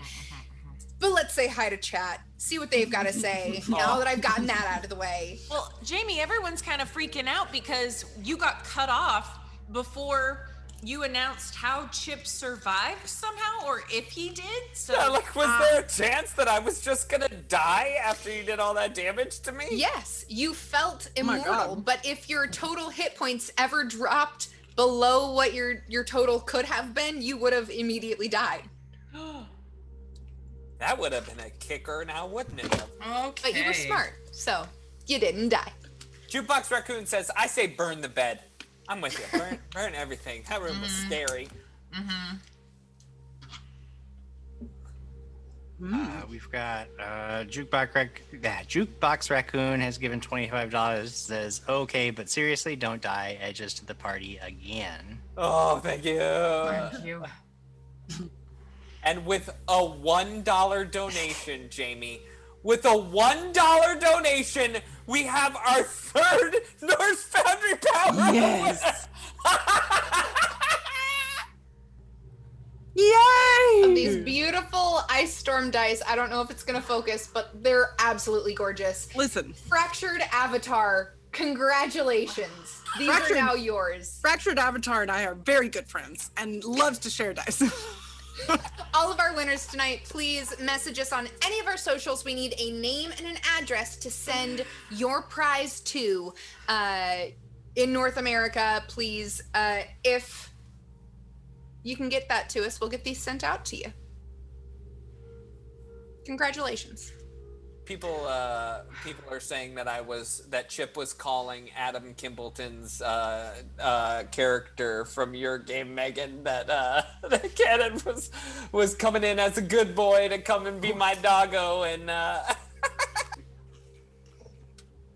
You know, good old crossover episode. I like it. Yeah. Zack Attack says, when worlds collide, eh? I wonder who would be more powerful magically. That would be an interesting thing. Anyway. We have a couple of Bit Boss people's winner things. Kitsu723 assigning an auto succeed to Skeslin, and Scott Danuzo assigning one to Miyuki. And we Very also, nice. I just want to remind everyone, we got the first Miyuki meter, but Jamie, there is a second Miyuki meter, correct? That is true. There is a second Miyuki meter. This one is a little nearer and dearer to my heart. So if you guys meet it, I'm sure there will be something telling you somewhere on the screen or in chat what that is, because my brain don't know. If you meet it, you get a little more information. It looks like we've got some subs gifted. Sarah BC1 has gifted 3 subs. I'm only going to call out the names because it's very interesting. Crag was not subbed to us before. Come on. Jason Bullman, which, I mean, okay, fine. I guess I did call him out earlier. And then your mom, My Kim mom! Birch. Your mom wasn't subscribed to us. My mom doesn't know how the Twitch works. She's like, That's true. look, it's Jamie and Ben. I saw her earlier. She was like, don't kill Chip. I like him. He's my son. And I was like, Mom, I'm not. Honestly, in that last battle, I doubt it would have been me doing a lot of the killing. It would have been one of you. Oh, boy. We also, Silent H gifted a sub to Jason J. Kim 86, the Cadence gifted to Kane 357, and the Java Man 1964 resubscribed. Is that the right word? Resub? Resubbed? Yeah. Subscribed. Yeah. For the 15th month. Wow, brain. We also have follows from Yo Gamer NTB and Jason J. Kim 86. Thank you for the follows. All right, let's jump back in. You've just been handed this amulet. You now have 3 amulets in your hands. I need, as you're looking at this third one, a linguistics check. Yay, linguistics! Ooh. A 15. All right, that is a 14. I got a 19. Hey! None of you really know what this one says. What if I add edges to it and make it a 22? Miyuki, you think about it a little harder. And you realize that this says Artosa. What is Artosa? And I'm not speaking like about my toes or anything like I was before. Anyone can roll a knowledge geography or knowledge local check. I have that. Ooh, my knowledge locals pretty good. While that's happening, I'll just channel positive energy so that we can heal up the whole of the group. Thank you. Does that also help our con and strength scores? Nope. 17 points of healing, though. Ooh, nice. I got a 14 for knowledge local. I got a 15 for knowledge local. It's not But if really. Somebody How has about- an what auto if I succeed. Oh, I'll auto succeed. Yes. Oh, Revy. Yep. Revi, it hits you. This is the name, Artosa is the name of a trio of giant carved figures in northeastern Iobaria, also known as the Three Who Watch.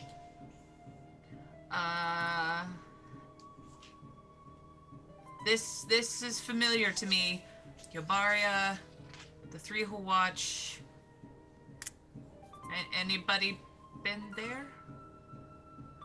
No, I can say I've traveled a lot and I have never been there. I don't know what this means. Now that you are thinking about it, the runes on the doors were all in a language that Iabarian witches used. You're now being told Artosa is in Iabaria. What does it all mean? What do you do? Maybe we gotta go to Artosa with these amulets and then we could... I just want to find Baba Yaga. Is there a door out of this place? I could use some fresh air. You know what there is? A donation from Java Man 1964, edges and sinks to everyone. Oh, thank you, Java Man. We Dark also Knight. got donations from Dark Knight. Thank you so much. I think he was trying to get in there for that last North last Foundry, one. yeah. But did you also see that Jim Jam also got another natural one to use at his disposal? So Good, I need a Wow. redo on my last one. Jim Jam's got a nat 1, and Candace, you've got that nat 20 just sitting in your back pocket. So whenever you want to break Jamie's game, just do it. You know. Breaking James' game. What do you do? There is the door heading back into the room, the bedroom you just came from, and there's a door leaving this room. Back into the hallway that never ends. I guess we go back into the hallway that never ends. Like, we haven't seen any other doors, correct? Yeah, you've only seen the double door you came out of from the cauldron room and the 3 doors with the runes on them that led to these challenges. well, maybe now, since we went in here, something changed in there. So, Yes. Perhaps we Who could is go us look. That's that Kikimura person too, if they have any more insight, although they've been fairly useless to date. Well, let's go. yeah. I don't know why I took that so personally. You were like personally offended for the Kikimura. Zorka is so beautiful and amazing. How dare you think so poorly of her? It's fine. It's fine. So you head back to find Zorka. She is in the cauldron room. As you reach the double doors leading into the cauldron room, everybody can make a perception check. 21. 20, 29. 10. 11. Nothing. Soraya and Chip, you're the ones that spot it, but directly opposite the double doors into the cauldron room, you can now see where these logs are cut rectangularly. They're much shorter than the ones that are lining this hallway. It's almost as if there's a door here you didn't see before. Secret door. Soraya, do you see that secret door? Yes. Oh, should we ask, what's her name again? Sorry. Zorka. Zorka about the amulets? Perhaps she might know something. I mean, we can, but I'm a little bit with Skeslin. that Kikimura said they knew a lot more than when we came here. They had no idea what was going on. But we can ask. I don't think there's any harm, but I don't know. Can I at least try to examine the one that the raven gave me? Sure. What are you doing? What am I doing? I would like to look, because you said that they all had symbols on them, right? Yes. So I would like to try to examine the symbol. The symbols, you've now figured it out. The first amulet, the rune on it stood for dragon. Great. The second stood for gold, and the third stood for Artosa. Oh, that's right. Okay. But you had tested the first one, and you had detected magic on it. But you haven't tested the other two. Detect magic, you said? All three are magical. Okay.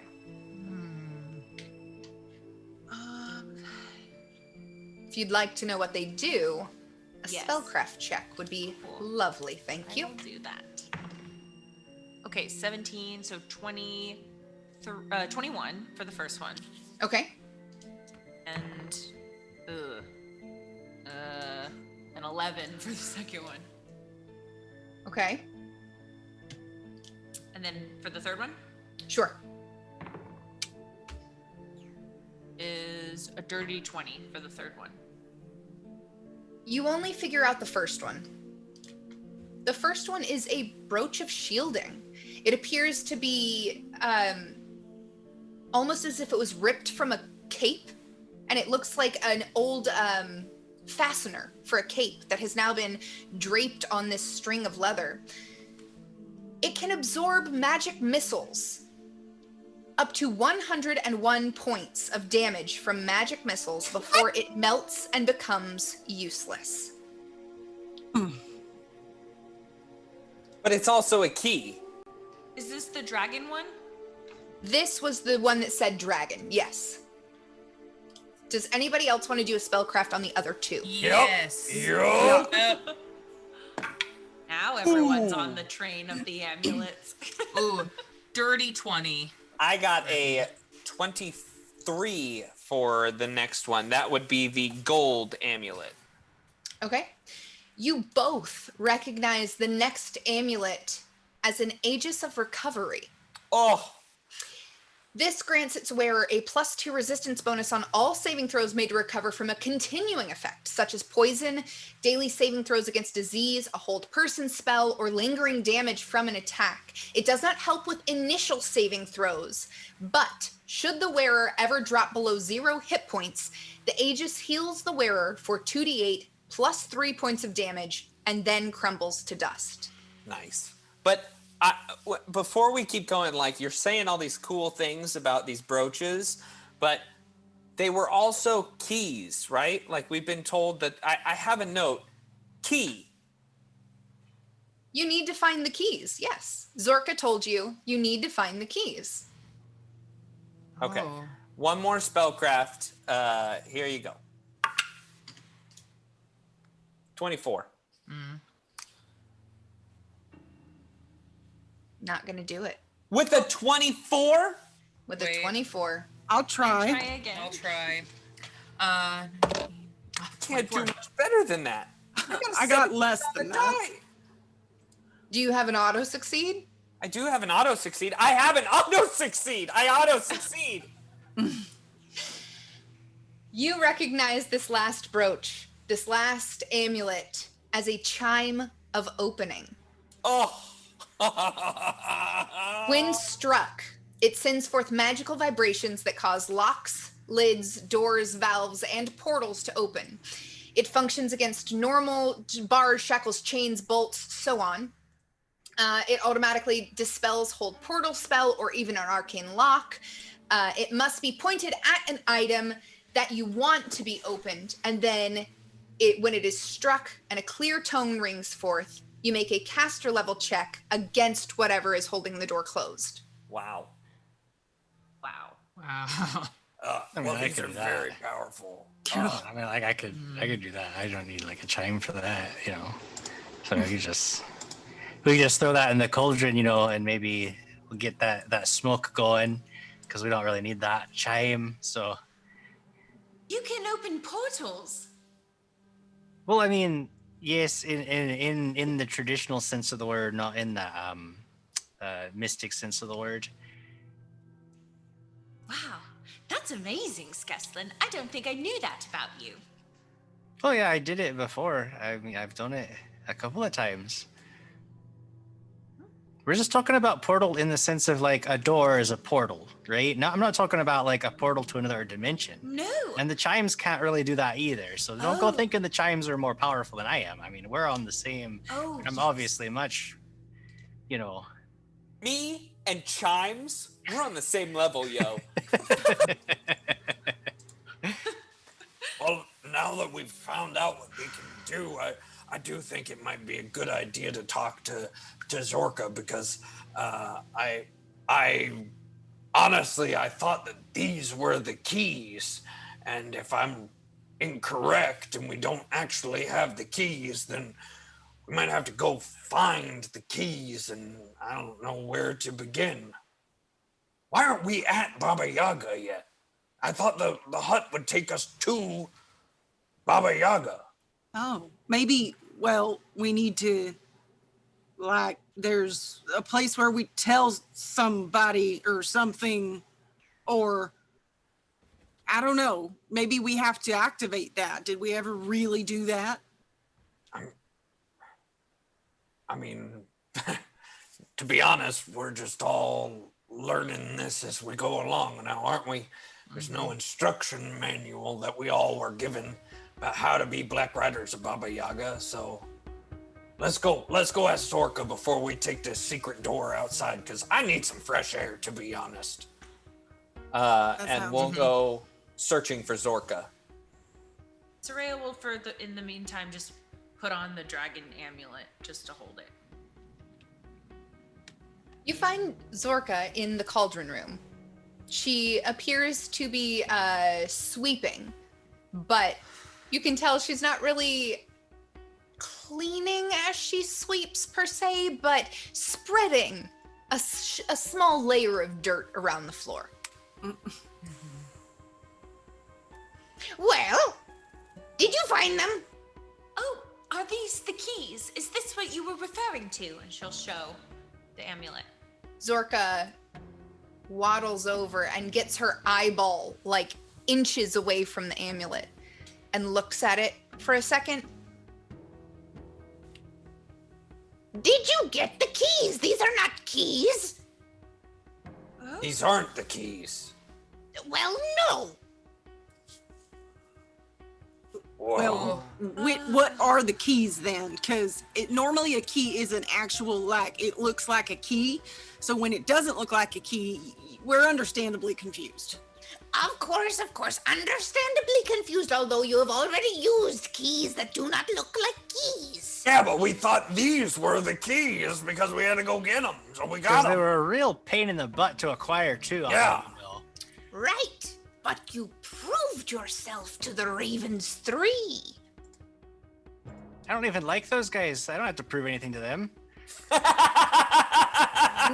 whether or not you like them, they approve of you and have given you clues to where Baba Yaga's next keys are. Can I ask now, Zorka, this is a very important question.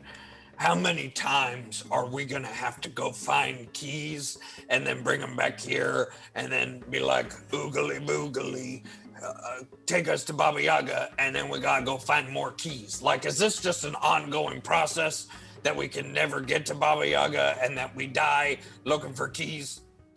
No, Baba Yaga never lets you die per se, but you will have to search and work through puzzles, and she wouldn't make it easy, as her daughters could find her as easily as you could.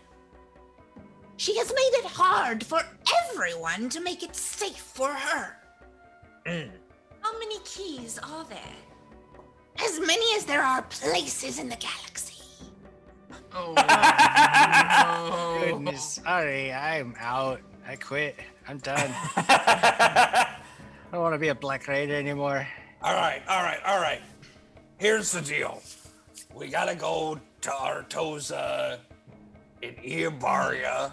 We gotta find a gold dragon statue or gold dragon. I don't even know I haven't seen a gold dragon, so. Any hints on that? You ever heard of Artosa? It's not about your toes. Artosa? Oh, yes, the Thrill Watch. Yes. It used to be one of Baba's Yaga's strongholds. That doesn't sound safe. Of course, Oh, it's not but going to be she safe. left people in charge there. Don't worry. Sure, don't worry. Very worried, all right? Strolling Because to the people left Artosa. in charge of her hut have been quite dangerous on their own. All right, well, listen, we gotta step outside. We gotta find our way. We figure out where we are, because honestly, my guiding star is up there, but I feel like we're thousands of miles from anything I've ever been near.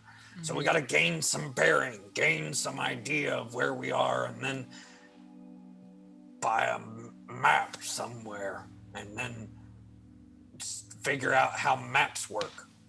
Yeah. You know who knows how maps work? Who? A raiding party from Spot Stop. Oh. Raiders! Oh. Perhaps What we do you all try the do? door. Yeah, let's go try that door. You walk across the hall to this now apparent door. What do you do? Open it. It's locked.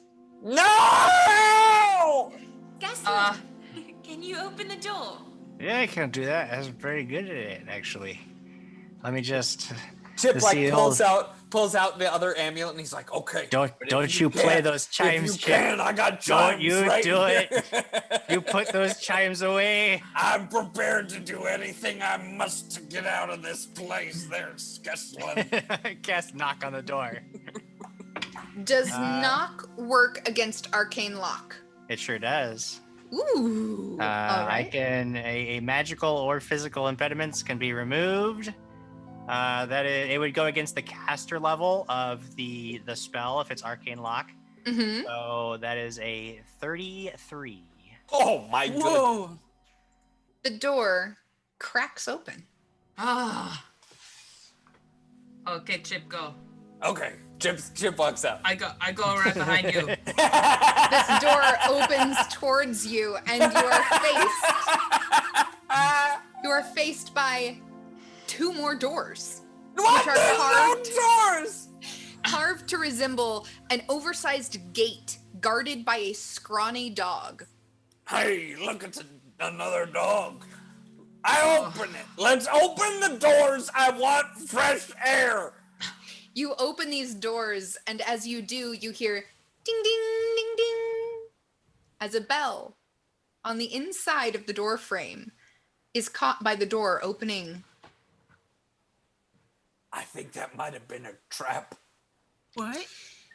This spacious room resembles the interior of a wooden cottage. Stairs to the right of the entrance climb to a balcony atop which rests a wooden table.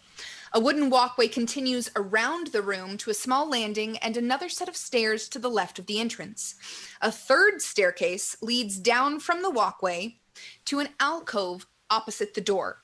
Crates, boxes, barrels, and other mundane materials crowd the space. Let me just reveal this final area for you on this large map so you can kind of get a visual here of these stairways and this room. But more importantly, inside this room, you see a man. Huh? Well armored, with an axe in hand, a large shield. He hears the bell and turns to you. Oh, yeah. What? And you see him go to raise his axe. Whoa, whoa, whoa, whoa, And whoa, then- whoa. Hey! Whoa, whoa, whoa, Whoa, whoa. whoa, whoa, whoa. and he begins speaking in a language that none of you recognize. And he kind of looks at all of you, waits for a response. I'll pull out a piece of paper and a piece of chalk and kind of go to hand it to him and motion like he could write it down. He takes them from you and kind of looks at them and begins speaking in a second language. Do any of you know Draconic? Oh, no. But can I make a linguistics check on the first language? Sure. 19. 19. This sounds like a rough estimation of Iabarian.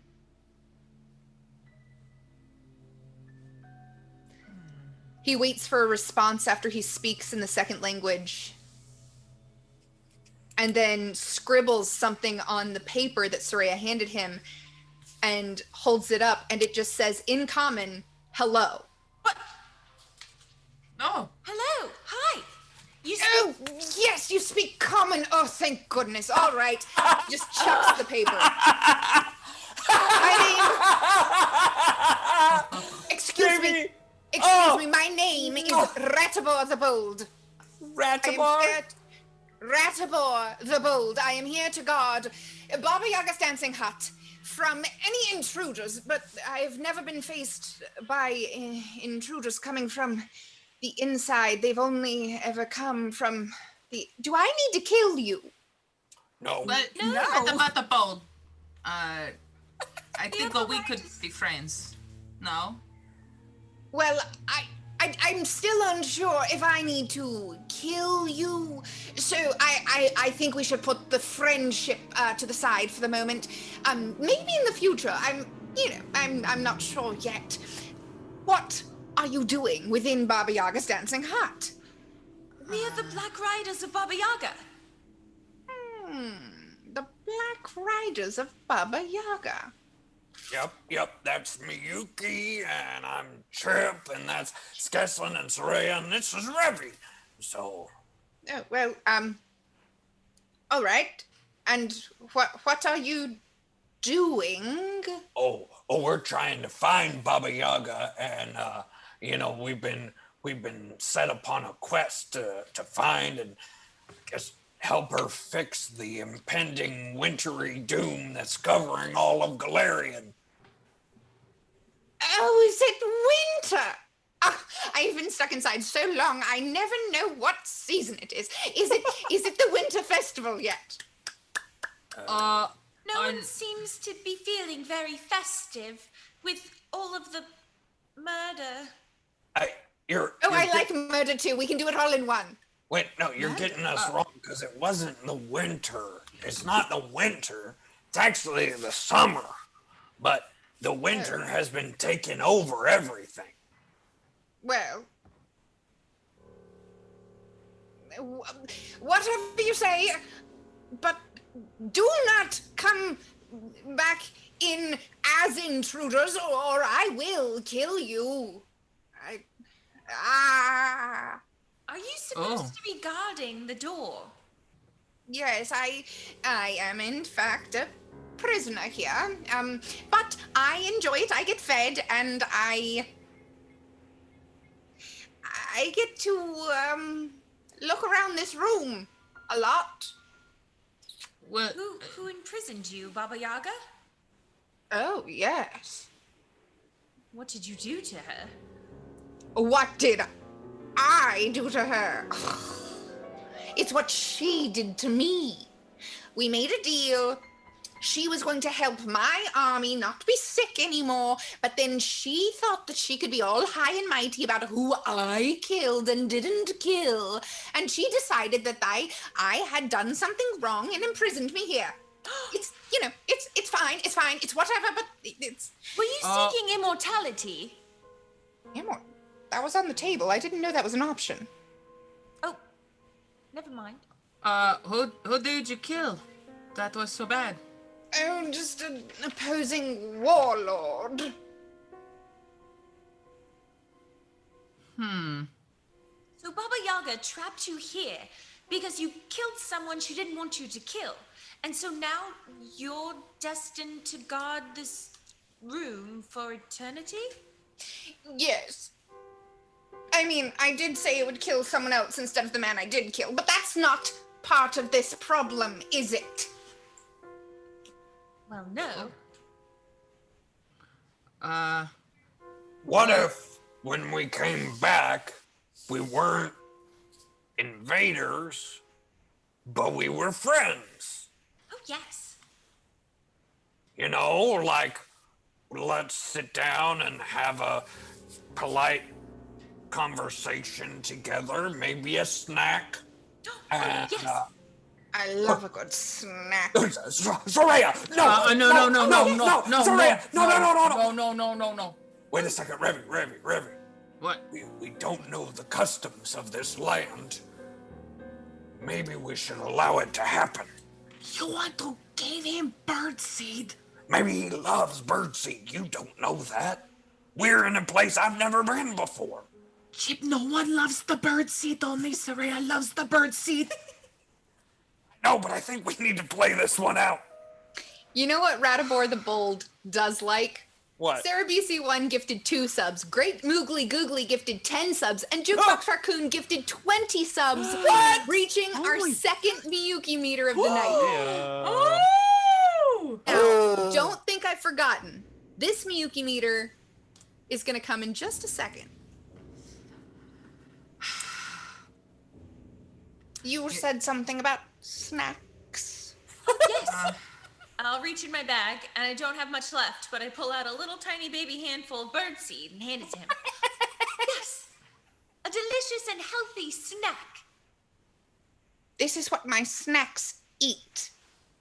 Oh, sorry. Yeah, I mean, what about rations?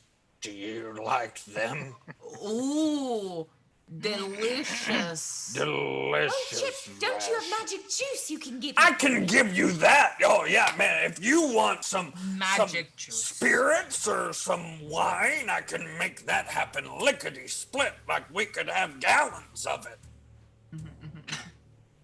Fine.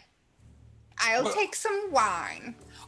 What year and vintage and red, white?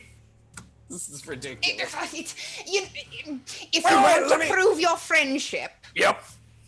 you could find a book that Baba Yaga left with, but never returned with. Man wants a book. Got it. She was said to have left it in Artosa. Oh, we're going to Artosa. Good. Oh, good, great. Grab it and bring it back to me, and then we'll be friends forever. What is What's it the- called? Yeah. Yes, I guess I could look what the book is called. It is her cookbook of arcane augmentation. Okay. Well, we can make that happen, and yeah, good on you, and then we'll be buddies. I love books. I've read through a lot of Baba Yaga's books in her library. I don't think I've ever come across this one before, but sure enough, if we make it to Artosa and I can find a library, you better believe I'll find that book. All right, if that is what you're going to do to be my friend, Friend. off with you. But don't return as intruders, or I will kill you. Don't worry, Wait, we'll just ring to the be bell clear. and get you a book. So if we have to come back into the house, we should expect that you will attempt to kill us. Is that correct?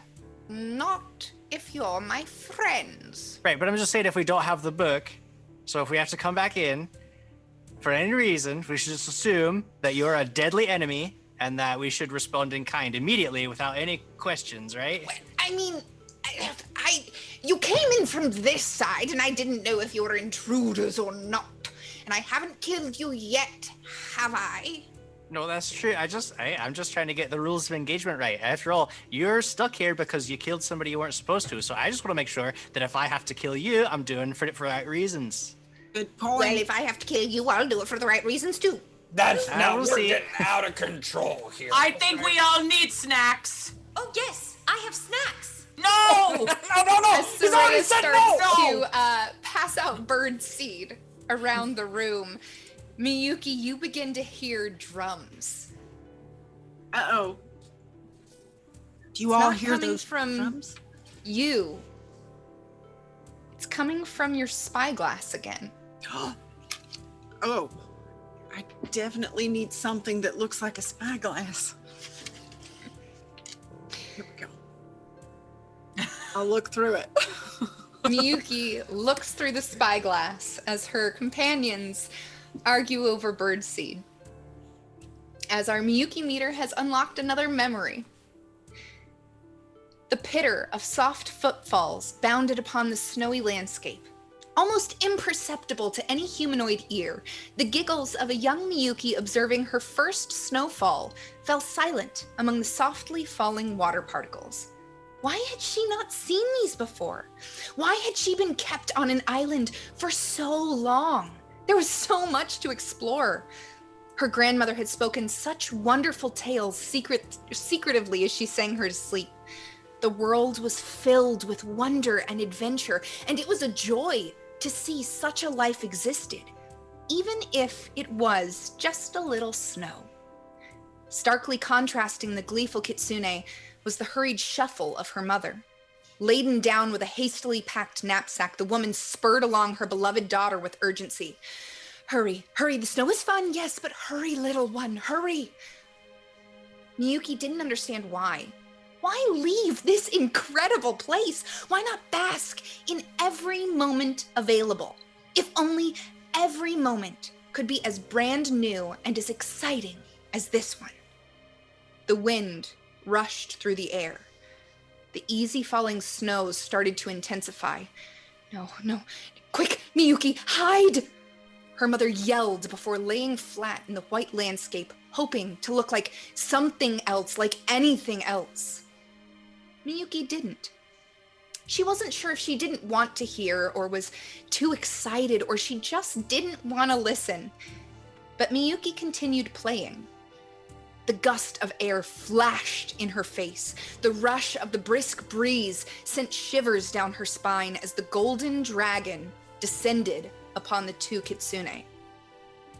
It took me a while to find you. Kitsune are as sly and clever as they proclaim.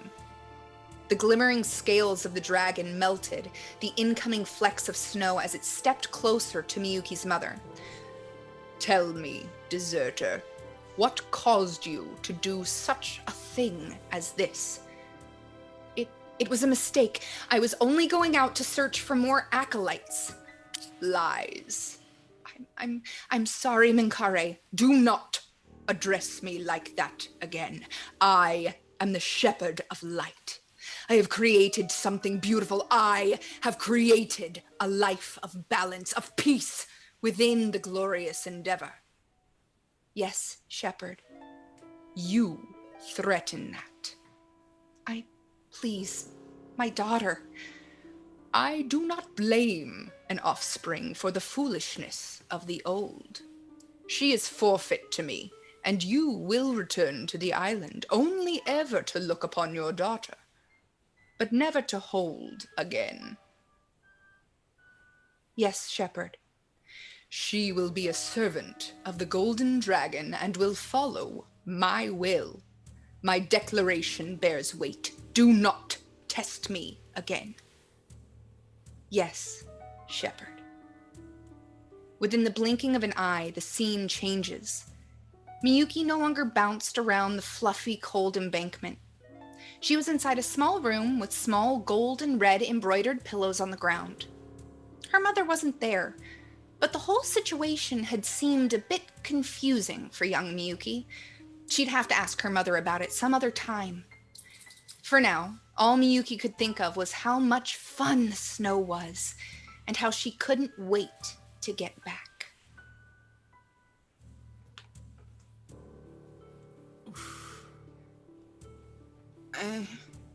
You just see, if anybody notices Miyuki. She just kind of was holding her spyglass, and then she just kind of sets it down. Well, what's next?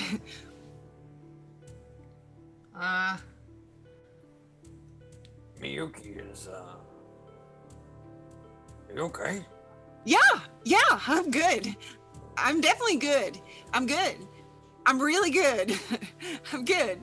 I don't want memories to come back into my head just randomly when I'm not asking for them, because especially sometimes they're like really upsetting memories, and I don't want to have to remember those things because clearly I forgot them for a reason, and I would like to just continue to have forgotten them.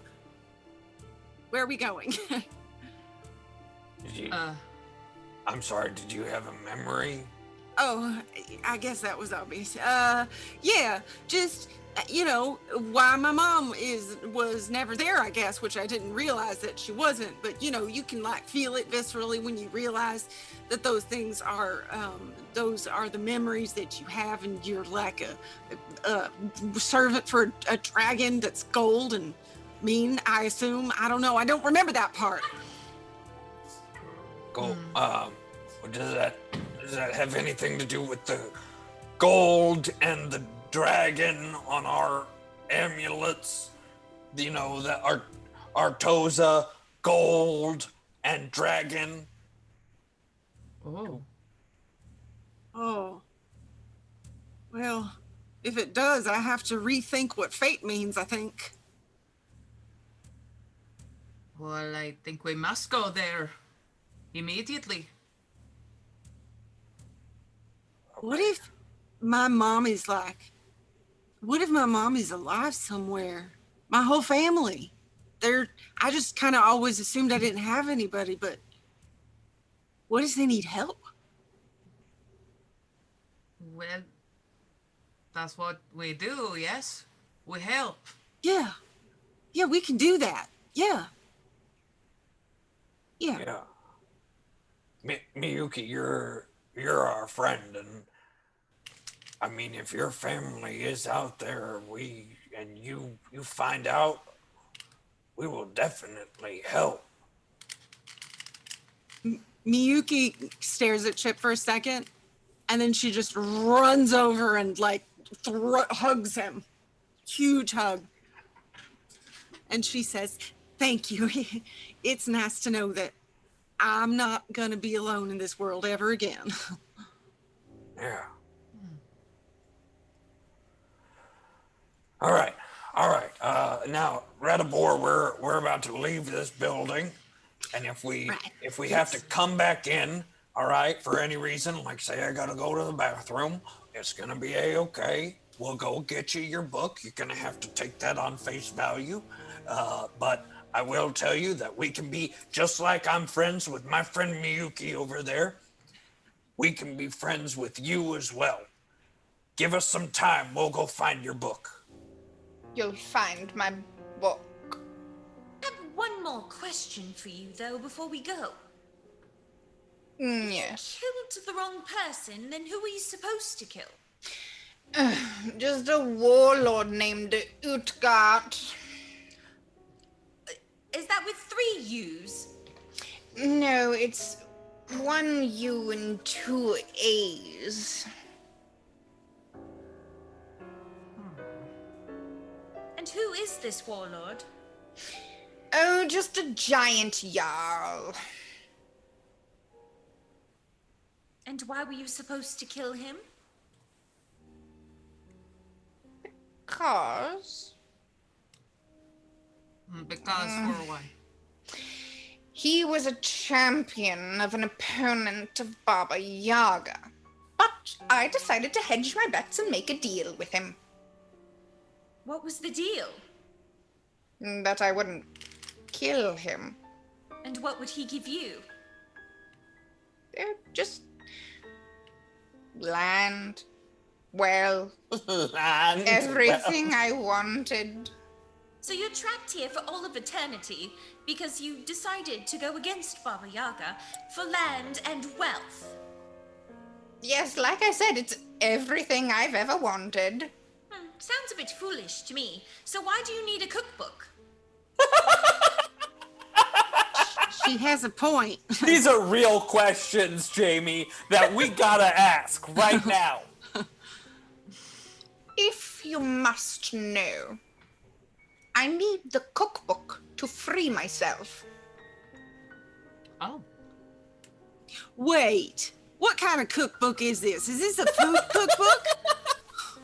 I mean, I'm sure there's a beautiful spiced bread recipe in there. Oh, I love spiced bread. It is magical, isn't it? That's why it's in a magic cookbook. If you've already double-crossed Baba Yaga once and were summoned to live here for eternity, what do you suppose will happen if Baba Yaga finds out that you want this cookbook to escape? Well, I suppose she would hunt me down again, and it would be a fun chase, wouldn't it? No. Oh, it would be fun for me. Okay, well, I'll definitely be looking for this cookbook. I mean, it's not my fault I'm trapped here. It's all her fault. I did nothing wrong. Oh, I've met lots of people like you. Back in the Druid Grove, we have a saying, you know, sometimes you don't have to be right. Instead, just try to solve a problem. Right. You don't need to be right. You just need to be in charge of an entire army that's right. I understand. Oh, no. It's fine.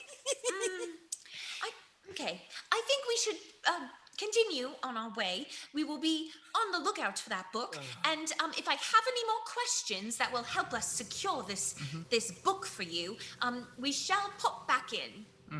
Just give me a moment to make sure you're not intruders. Right this way. Oh, yes. As he guides you up one set of stairs and then back down into the back alcove to a set of double doors. Holding the knob of one of the doors, he throws it open and says, "Welcome to Ilbaria." Oh! Outside the doors,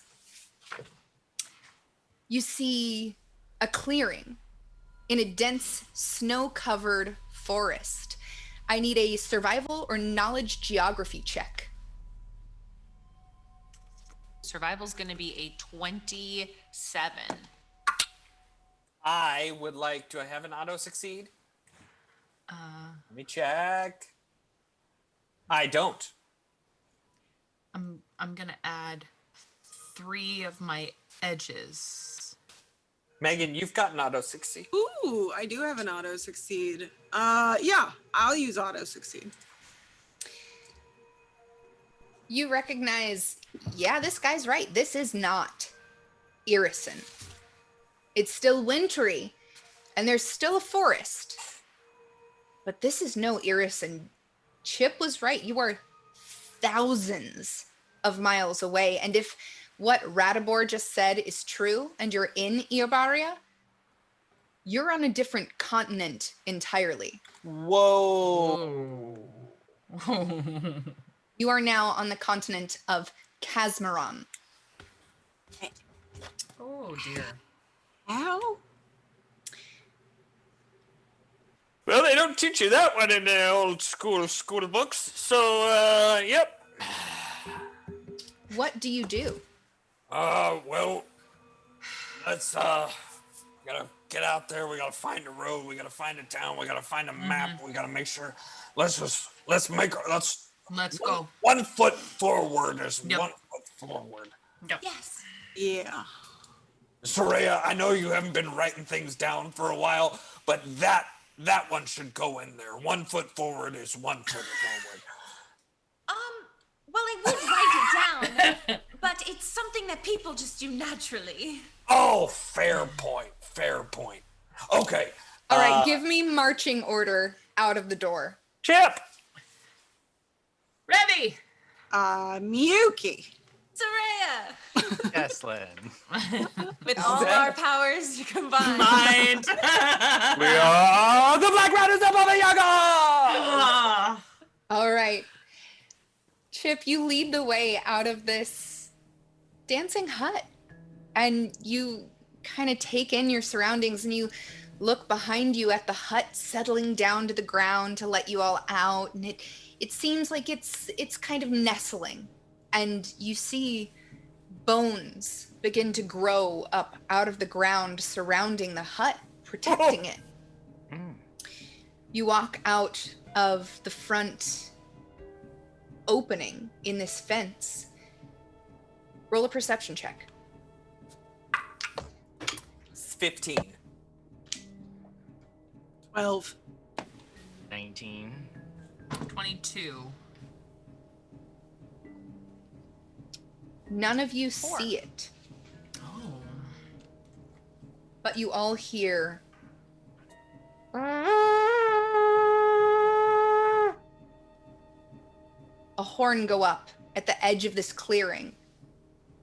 And you hear a voice yelling in a language I don't think any of you understand. Do any of you speak, Giant? Nope. Nope, I do not. Yes! Ah!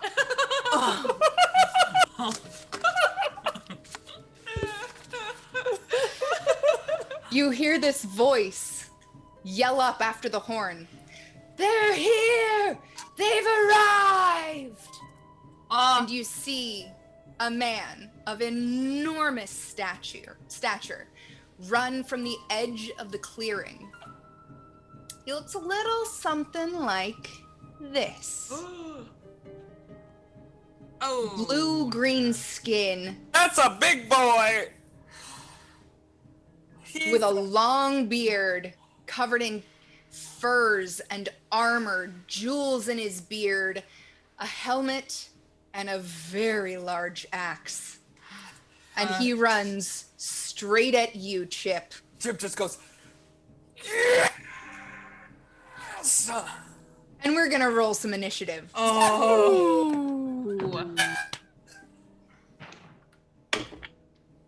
Okay. Oh, man. I'm about to grapple a giant. All right, give me those initiatives. 4. 13. 4 for Miyuki. All right. 19. 19 for Skeslin. 16. 16 Soraya. 15. 15 Revi. 13. 13 Chip. This giant charges forward, Chip. And it makes it almost up to you by the time its surprise round is done. Skeslin, you get to act first. What's happening? Skeslin watches this giant come lumbering up. Has got that big old axe aimed right at Chip. So, oh gosh, this Baba Yaga is such a pain in my ass at this point. And he snaps his finger and points at the ground underneath the giant's feet. And a pit opens up underneath him. And you get a natural 1 on your reflex save. All in. Because I have an auto one. Gross. Get ready, Jamie. We're coming for you. We're gonna break your game. How much damage does my giant take? There we go. That is gonna be, ooh, there we go. Some sixers. Oh yeah, there we go. 25 points. No, sorry, not 25. I'm doing my math all wrong. 22 points of bludgeoning and piercing damage. Nice. Okay. That's it. 22. 22 points of damage. I say that's it like it's not a lot. That's a lot of damage. It is my giant's turn. It struggles at the bottom of this pit. I guess it's going to try to climb out. Whilst climbing the pit, he's going to take 6 points of piercing damage from the rigid spikes all over the place. And I'm going to sink your roll. So. Yes, and I'm going to sink your roll too. Me too! Okay. That is a 28 to climb out of this pit. It's a DC. Oh, I don't know. It's like DC 25. So yeah, that would make it. So I guess I'll just sink it 3 more times, or 4 more times, and make it a 23 this giant clambers to the top of this pit and just like slips back down.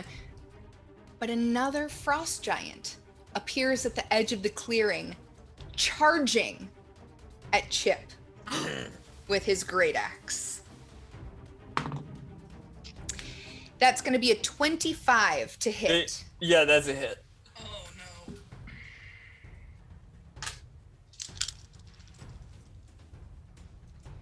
11 plus 13 is 24 points of damage as this large great axe comes down to catch you.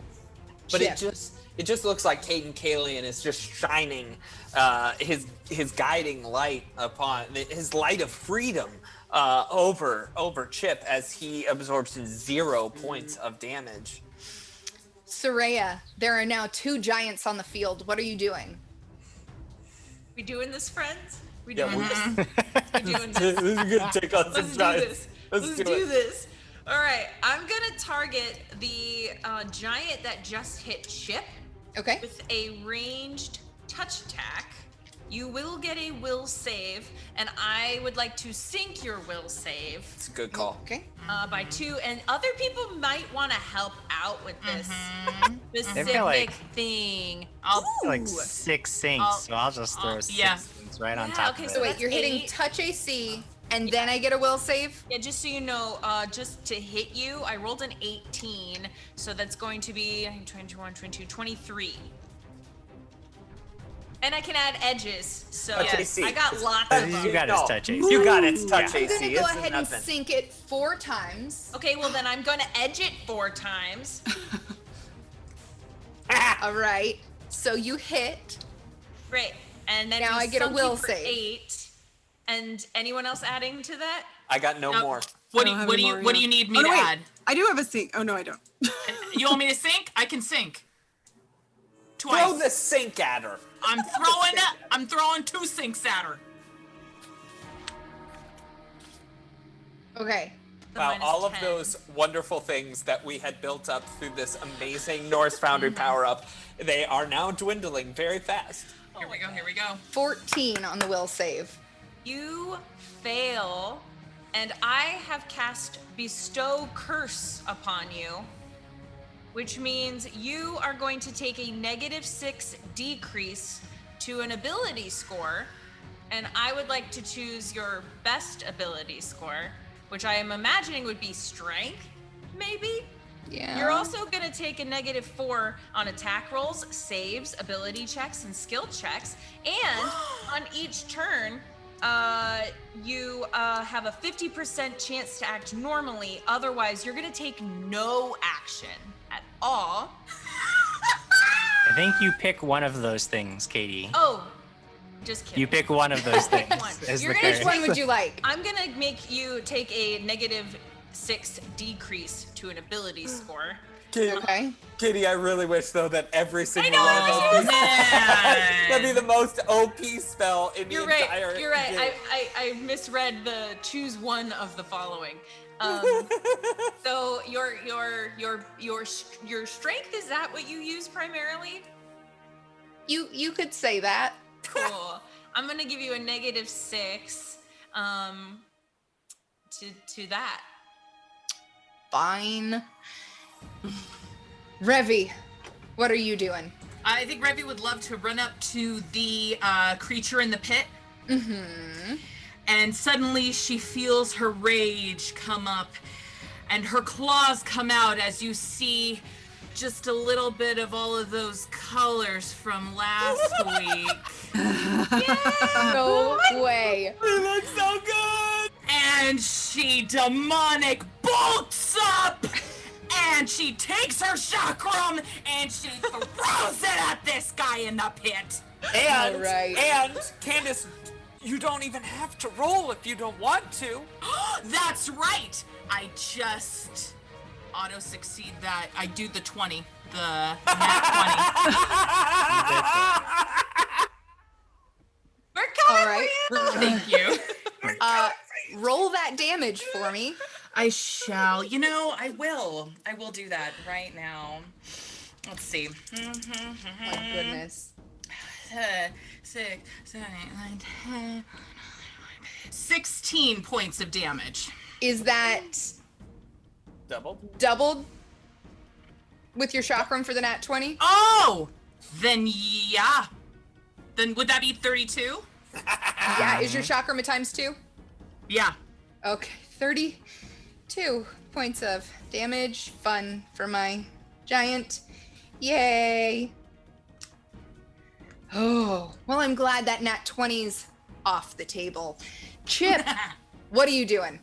Amy, you put me right in front of a frost giant, and Chip's got like a bucket list of things to do, and it's like wrestle a giant weasel,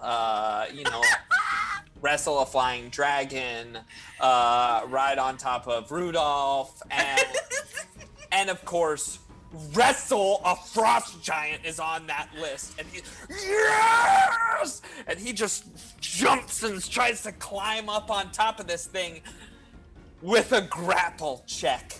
And I'm gonna add my two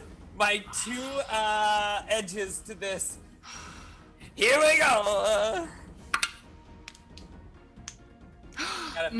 I got a 15. Ooh, you get so excited that you forget you're like in ice and snow, and you just slip and just like catch yourself on this giant's knee. I got his knee! Miyuki, what are you doing?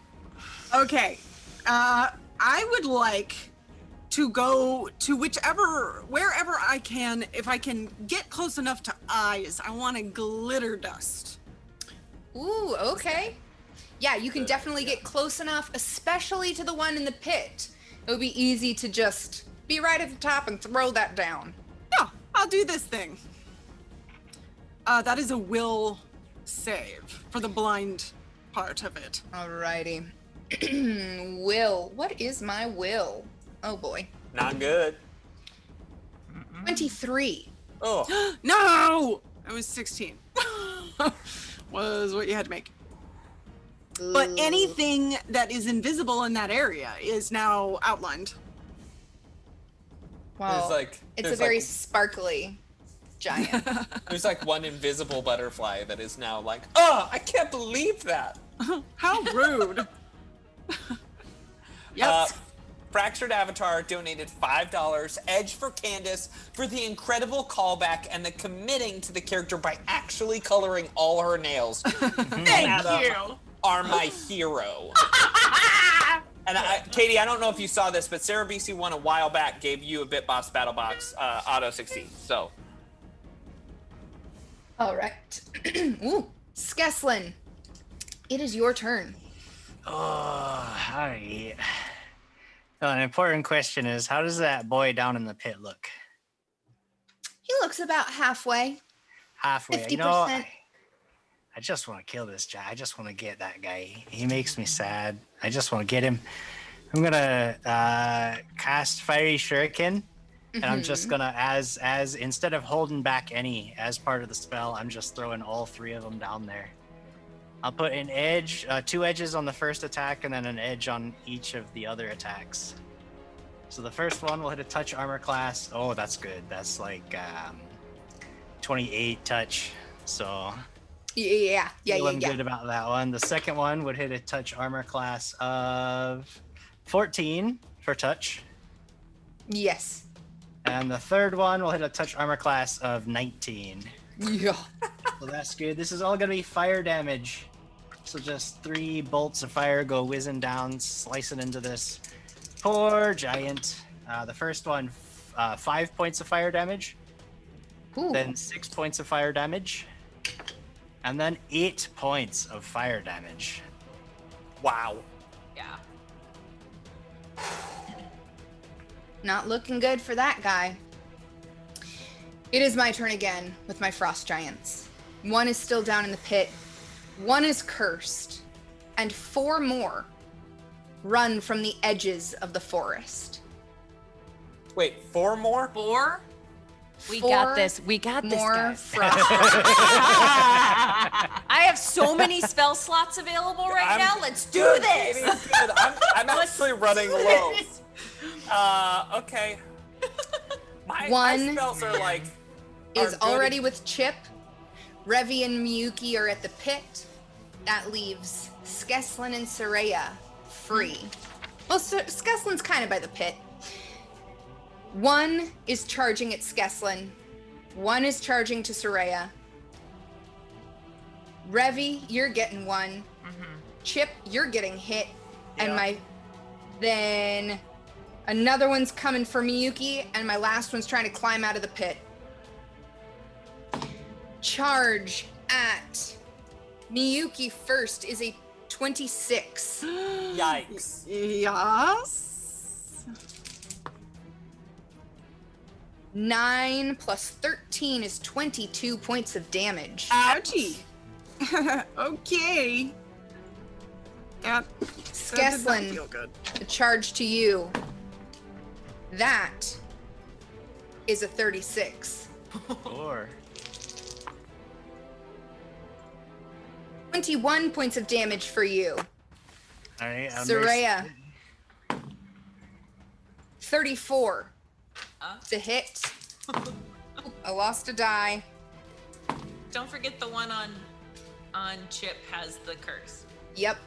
That is 19 points of damage. Chip, even with the curse, which is a -3 to my attack. 27 to hit. No. Does not hit? Oh, you dummy. 29 points of damage to Chip. Revi, you're taking one as well. 35 to hit. Okay. Oh, I love when dragons and things pops up on these dice. 24 points of damage to you, Revi, and the last one is gonna attempt to climb out of this pit. Don't forget you have all of your edges.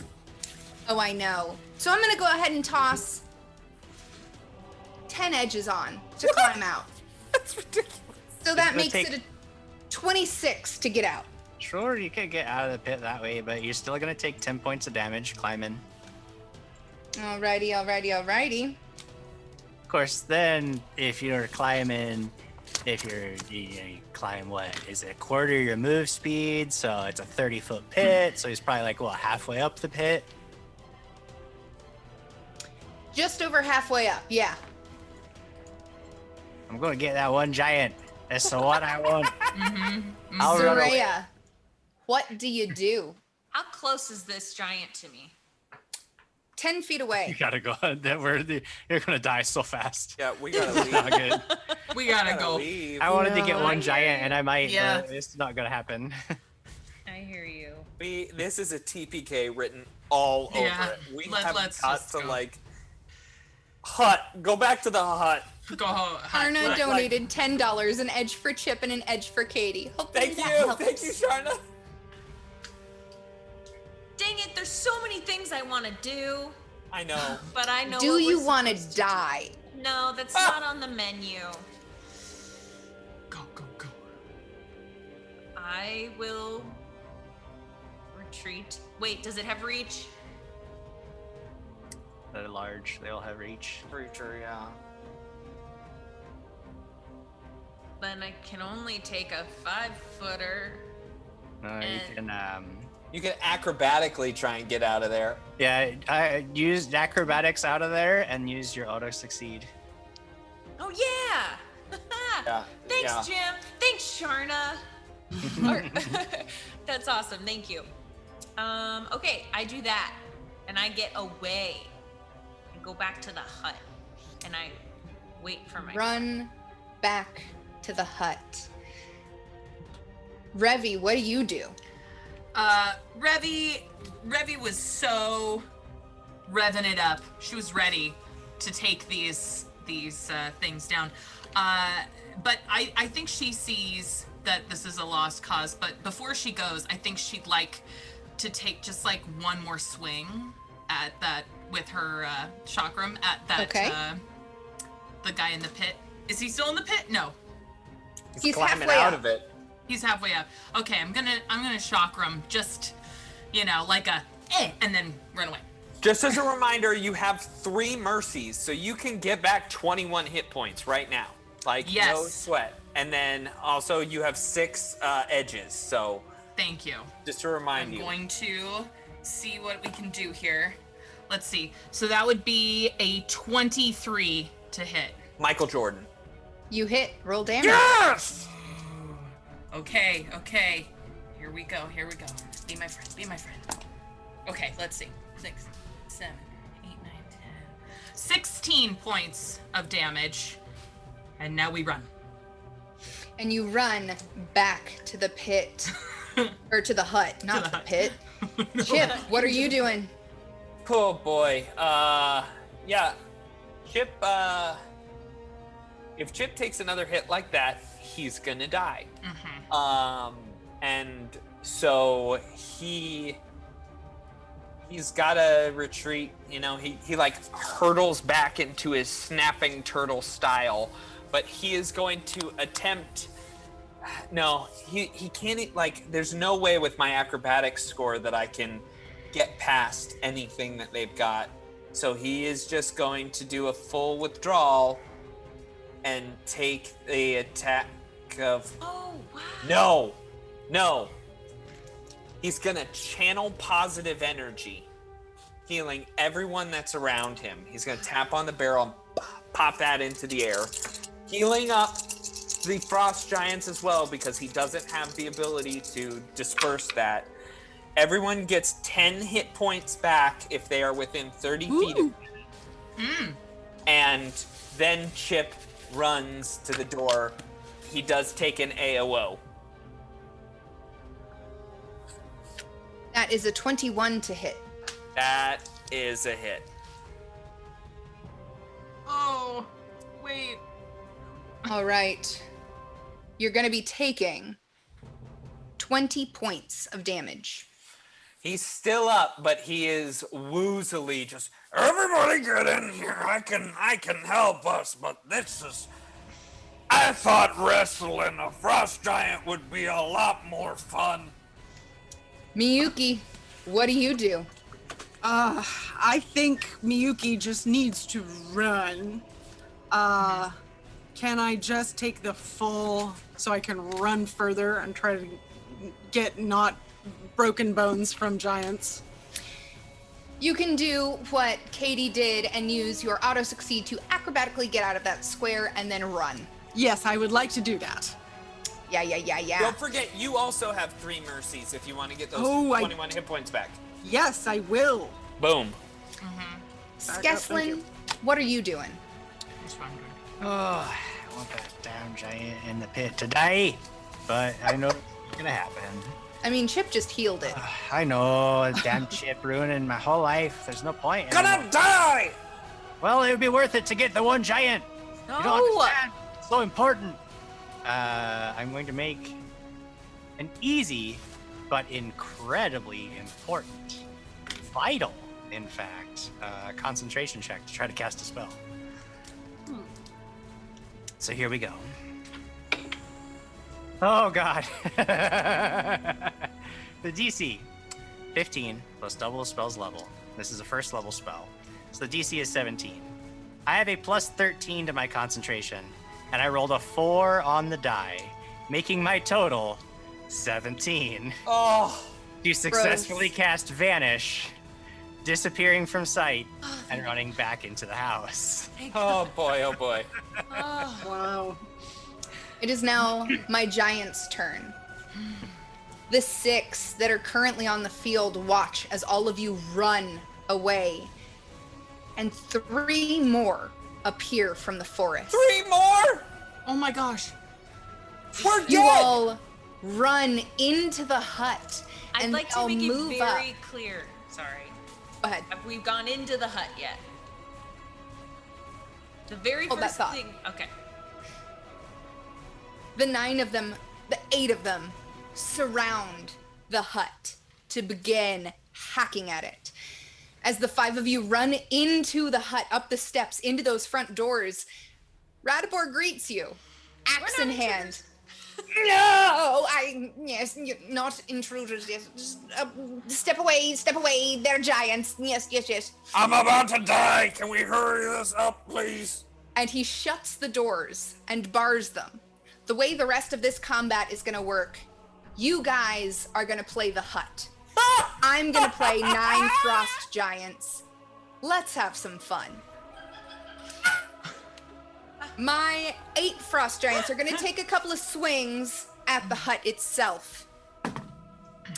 That's gonna be a 26, 32. Yeah, that's a hit. 3 hits, 4 hits. A natural 20. Ooh. 5, 6. That one, I don't know, is a 21. Will that hit the hut? I don't know. Oh, you have all of this information in that file I sent you. The final combat. Sorry. Jamie, but we don't have We don't have AC. access. Yeah, we can't get into it. That's dumb. I actually have it, but you on here don't. Oh, there it is. Its AC is 34. All right, then that's a lot less hits than I thought.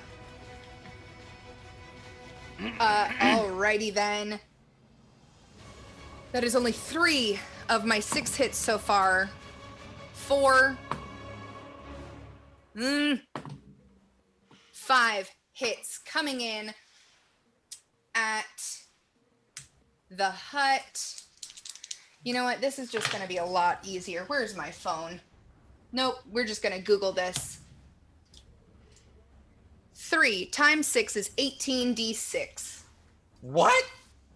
What? So how many hits did you get? 3 hits? 6 out of 8.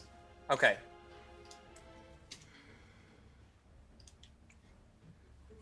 Everyone, I'm going to take a picture of the important stuff and send it to you. Thank you. Plus. So that's 55 plus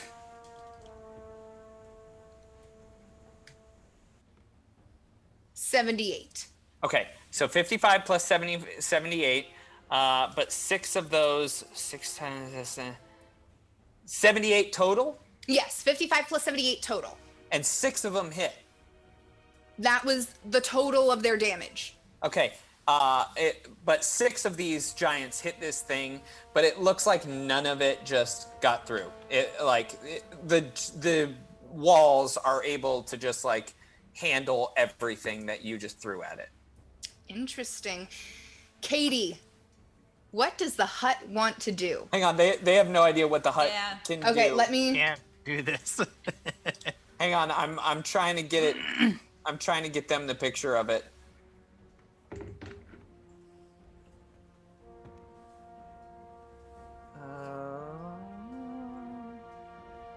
Well, when it's my turn, I can't I'm gonna find. beat 'em up. Let me just give you a quick update on what you can do. There you go. We got it. Okay, perfect. Oh, it doesn't work. All right, give me a sec. Stall for time while I read. Okay. Ah! So, spice bread, right? Oh, let me tell you. Oh, I meant to post a. That's right. There's no recipe, so I'm blaming it all on you. Well, I'm gonna post one. I would like to. Oh, this is difficult. Okay. So they are right up on us, right? Mm-hmm. Shoot. Okay. Then I'm gonna attempt to claw 2 claws at it. Okay. Nice. All right, here we go. Well, it's a 19 on the die plus 38. That will hit. Roll some damage. Holy Mosley. Okay. And also, it says plus grab. Does that mean I'm also attempting to grab you? Yes. If you would like to, yes. It's only going to be 16 points of damage because I literally rolled 2d6s and rolled a 3. Oh boy. So plus 13. So, okay, so now I'm going to attempt to grab you. Oh wait, no, I have one more claw coming at you. Okay. They're 49. Yeah. All right, let's get some higher damage, please. Oh my gosh, snake eyes, that's 2. That's absurd. All right, so 15 points of damage on that one, but I will try to grab you. Sure. Here's a CMB check coming at you. Okay, 13 plus 46. You grab it. You grab the first giant in a claw. Got it in its claw. We're hanging on to a dude.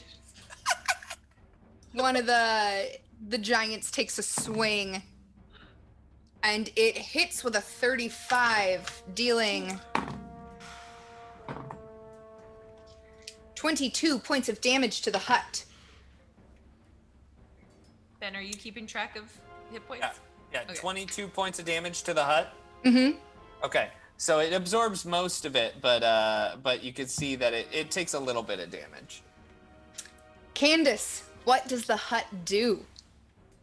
I would like to constrict The frost giant that you have in the claw? Yes. Is that a possibility? Absolutely. Okay. So roll a CMB check to maintain that grapple. Let's see. 11, so that would be dirty 20 plus 51. Yes. 71. You grab this. You contain this giant. So that would be 25 points of damage. Oh boy. Okay. This frost giant was already a little bloodied and doesn't really make it through that constricting. Another of the So giants. it's dead? The first one's dead, yes. Nice! Another takes a swing, though. That is going to be a 27 to hit. 27 is a miss. Swings wildly at these chicken legs under the hut. Ben, what does the hut do? So this is, the hut just rears back on these chicken legs. It's just squished one, and it kind of kicks back its legs, and then we all start to feel like an earthquake as it just runs forward and tramples over any opponents in its path. You can catch 3 Oh in the yeah. path. Trampling. So They're you can all either going to try to jump out of the way. All right. That's a 17, No. an 18, No. and a 16. No. So here you go. You are going to take a total of 30 points of damage from being run over by the hut. Wow. Woof. I gotta get Trample as Chip. That's fun, huh? Improved Trample. That's a lot of fun. The guy in the Mostly for pit monsters. attempts to climb out one more time. Jim! Takes 8 points of piercing damage. Get him, Jim, get him. He dead? And it only gets, oh boy, a 14. That is a failure. He's not climbing anywhere. Just struggles to get out of this pit. Megan, what is the hut gonna do? Okay. The hut. Oh, make it back to the right page. Here we go. Other than the one that can't get out of the pit, are we still holding the other one? No, Or is that just one is dead. That one's dead. Okay, that's There are the dead one. 6 in a grouping, 1 in a pit, and a dead guy. I guess I will just try to attack the nearest one. I mean, because I couldn't do like a thing where I could try to just swing out and see what I could hit, right? In a circle from where we are with a leg. You could take a look at that bottom spell on the list there. You might be able to get 2, 4 of the remaining giants in an incendiary cloud. Oh! Okay. Yeah. I like this idea. Let's do it. All right. So the 17 rounds? 4 reflex saves. Let's see. What am I doing? Okay. An 11. No. A 14. No. A 17. No. And a 5. No. I bet you wish. Bet you wish you hadn't used all those edges on those climbing out checks, huh? Good, you got her, Ben. I got her. Yep. Roll me that damage, Megan. 6d6. Oh my goodness. Okay, let's see if I have that many. 1, 2, 3, 4, 5. Start with 5. Oh wow. Okay. 8, 9, 10. Let's see, that was 4. So 2 more. Wow. 17 damage. Ah! Is there a hang on, did I may not have just No, those just 66. crap. Yeah. Wow. Okay. Yeah. Okay. Jim, it's my turn. Let me get something happening here, because I want to do something.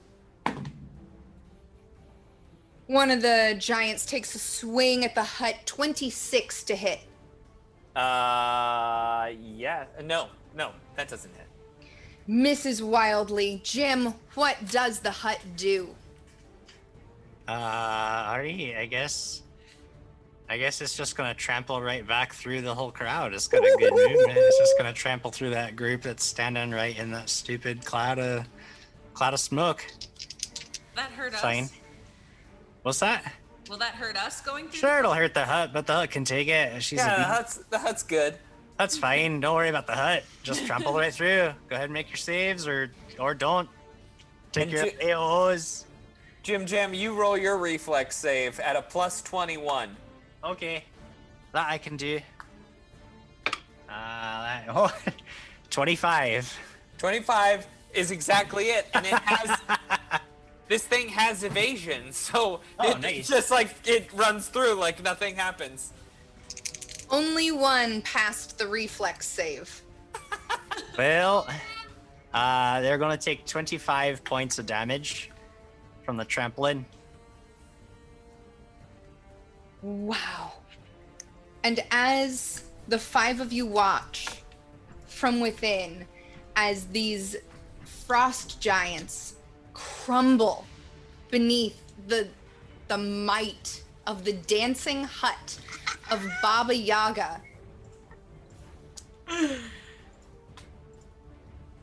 we pull away from your looks of wonder, confusion, amazements, as we hear footsteps. Quick footsteps. Anxious footsteps. Bordering on a tempo of running. We see a great hallway decorated with statues of beautiful women long gone and art created by artists who are probably underappreciated alive. Men and women, creatures you would consider monsters, gather at these pieces and happily chat and cavort, engaging in light conversation as only court families can. As the nervous footsteps swerve in and out of these groups, maneuvering their way down the grand hall, we catch only a few nervous looks and whispers as a small group looks out the windows into the afternoon, watching as smoke rises from distant parts of the city. An explosion suddenly rocks the palace as the group watches a building fly into pieces, all aflame, closer than all of the other fires, this one on the shore of the lake. The cavorting courtiers turn to catch the end of the detonation and applaud as if a showy firework had been set off, enjoying the chaos overtaking their city. The lake's water, a long ceremonious bridge, and a gate are all that separate the palace that they stand in from the most recent violence. The footsteps continue as they turn a corner away from the laughter and applause.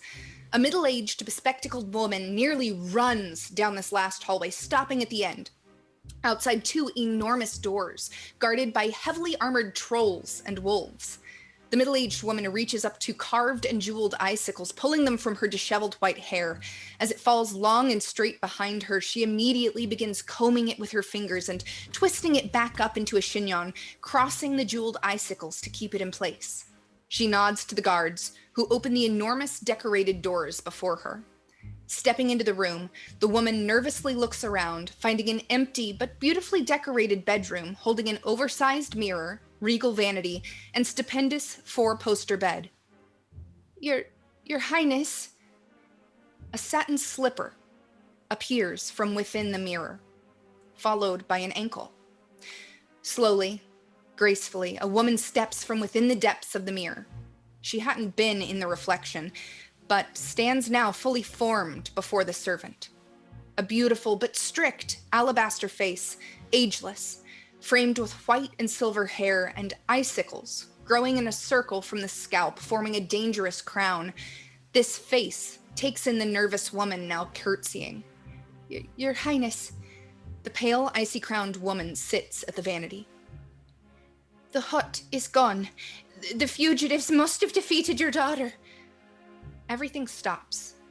Time freezes as the queen sits, taking in the words. A sinister smile spreads across her face. I'm sorry, madam. I just thought you would want to know. Should I send out the hunters? I could rally whatever wolves aren't already fighting. The ravens could scout ahead into Tiansha and Casmaron within the week. If they aren't on Galarian, I'll fetch the Fae. Tell them to search all of the galaxy, the planes. It doesn't matter what it takes. The queen takes a deep breath as she aligns an out-of-place strand of hair. The woman at the vanity stands and turns to her servant. That won't be necessary. I'll find them myself.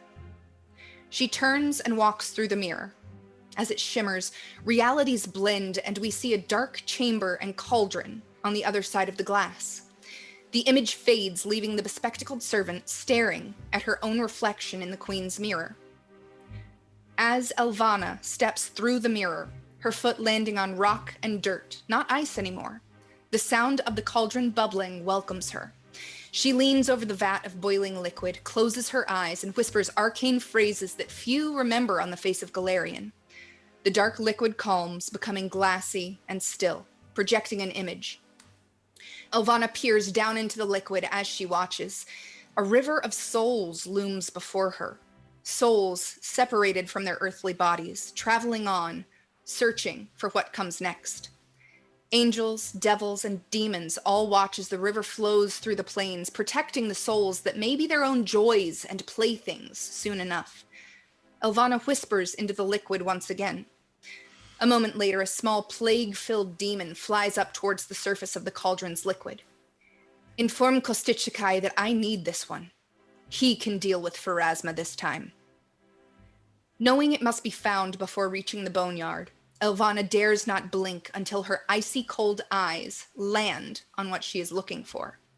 A tall woman with long red hair drawn back in a braid, or at least what was left of her soul in the afterlife. Drawing a gem from within her robes, Elvana holds it just above the liquid that now trembles around the river of souls. Almost as if it were pulled by the deep blue cloak around her neck, the soul of the dead woman lurches back, being drawn ever closer to the surface of the liquid in the cauldron. We watch as her soul is sucked from the river of souls, slowly and painfully ripped into the gem. As Elvana stands, admiring her work, she brings the filled soul gem up to her lips and whispers, "No good deed goes unpunished, Astrid, dead rider of Elvana."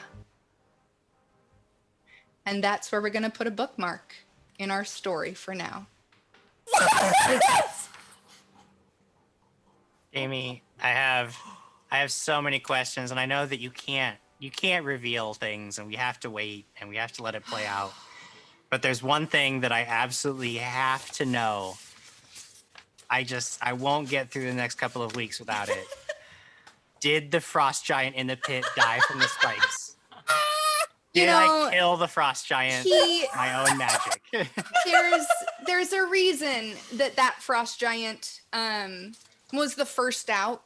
He was kind of the dumbest and the clumsiest.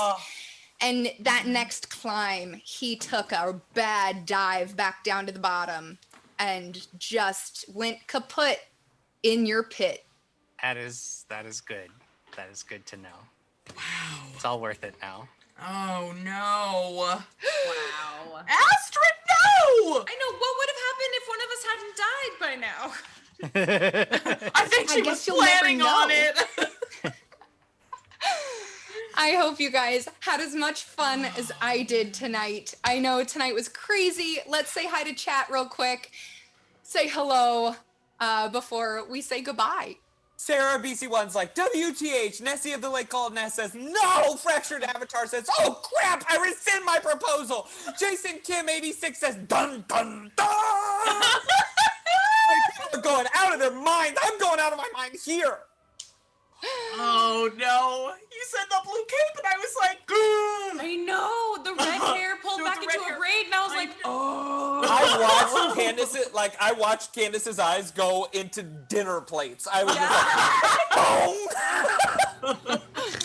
Wow. Oh my goodness. Wow. Oh my god. Y'all, thank you so much for getting us through today and saving us from the ice giants with your donations. Seriously, I think a lot of us probably may have died had we not had those mercies and edges and sinks. So this was a great episode to show you guys how appreciative we are of your donations and how useful they are. No joke, that first fight, like not even the second fight, which was incredibly deadly, but that first fight against that incorporeal spirit is so deadly. Yeah. We could have all been dead. Oh, That's yeah. There. Like, I that had 12 hit points. I had 12 hit points left after the first touch. Had she had hit me again, I would have died. But thank goodness we had mercies. Yeah. Oh, yeah. My goodness. Oh. Jason J. Kim 86 says, I'm back on Twitch for the first time in years, so I'm feeling like a grandma, LOL. We welcome grandmas here. Yes. Jason. Welcome. We welcome you. Yo Gamer NTB says those memory flashes. I think, yeah, they're just so good. They're out of this world. All right, you guys, we are going to say goodbye for tonight. But if you're up for some more fun, Wednesday, 6 p.m., come right back here for more Occurrences at Owl Creek Ridge, GM'd by Jared Hoy. They have 3 episodes left. I am curious how many more character deaths he's going to get in just 3 episodes. I've only got 1 in 2 seasons. So. I know. And then Thursday, 1 p.m., the Department of Mysteries is back with Megan at the helm, GMing that Savage Worlds Rippers show. They have 4 episodes left. And it is spooky, scary pants. So tune in for some fun there. And Friday, Heroic Endeavors, 6 p.m. Pacific, with a special guest GM. Is that right? Indeed. Did I hear that correctly? Yep. I'm making my GMing debut. I don't know why Jim asked me to do it, but I'm scared. Oh my gosh. No, it's going to be super fun, and you'll find out on Friday if I'm a nice GM or a mean GM. Oh boy. Candace is on my show, so Candace, I'm hoping for nice GM. Tune in to catch that. And then Saturday we are back with more Things in Space at 6 p.m. Our Starfinder show GM'd by Ben over there. I'm never going to get those directions right. We're in for some more fun there, because now Model 392 is a part of the crew officially.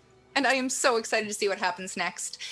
But we love you, Dat fam. Thank you for tuning in for all of our crits and giggles. Last season, this season, we love you. And maybe we'll catch you in the future for some more crits and giggles. Bye! Innie's followed, and Sharna, thank you for the 6-month resub.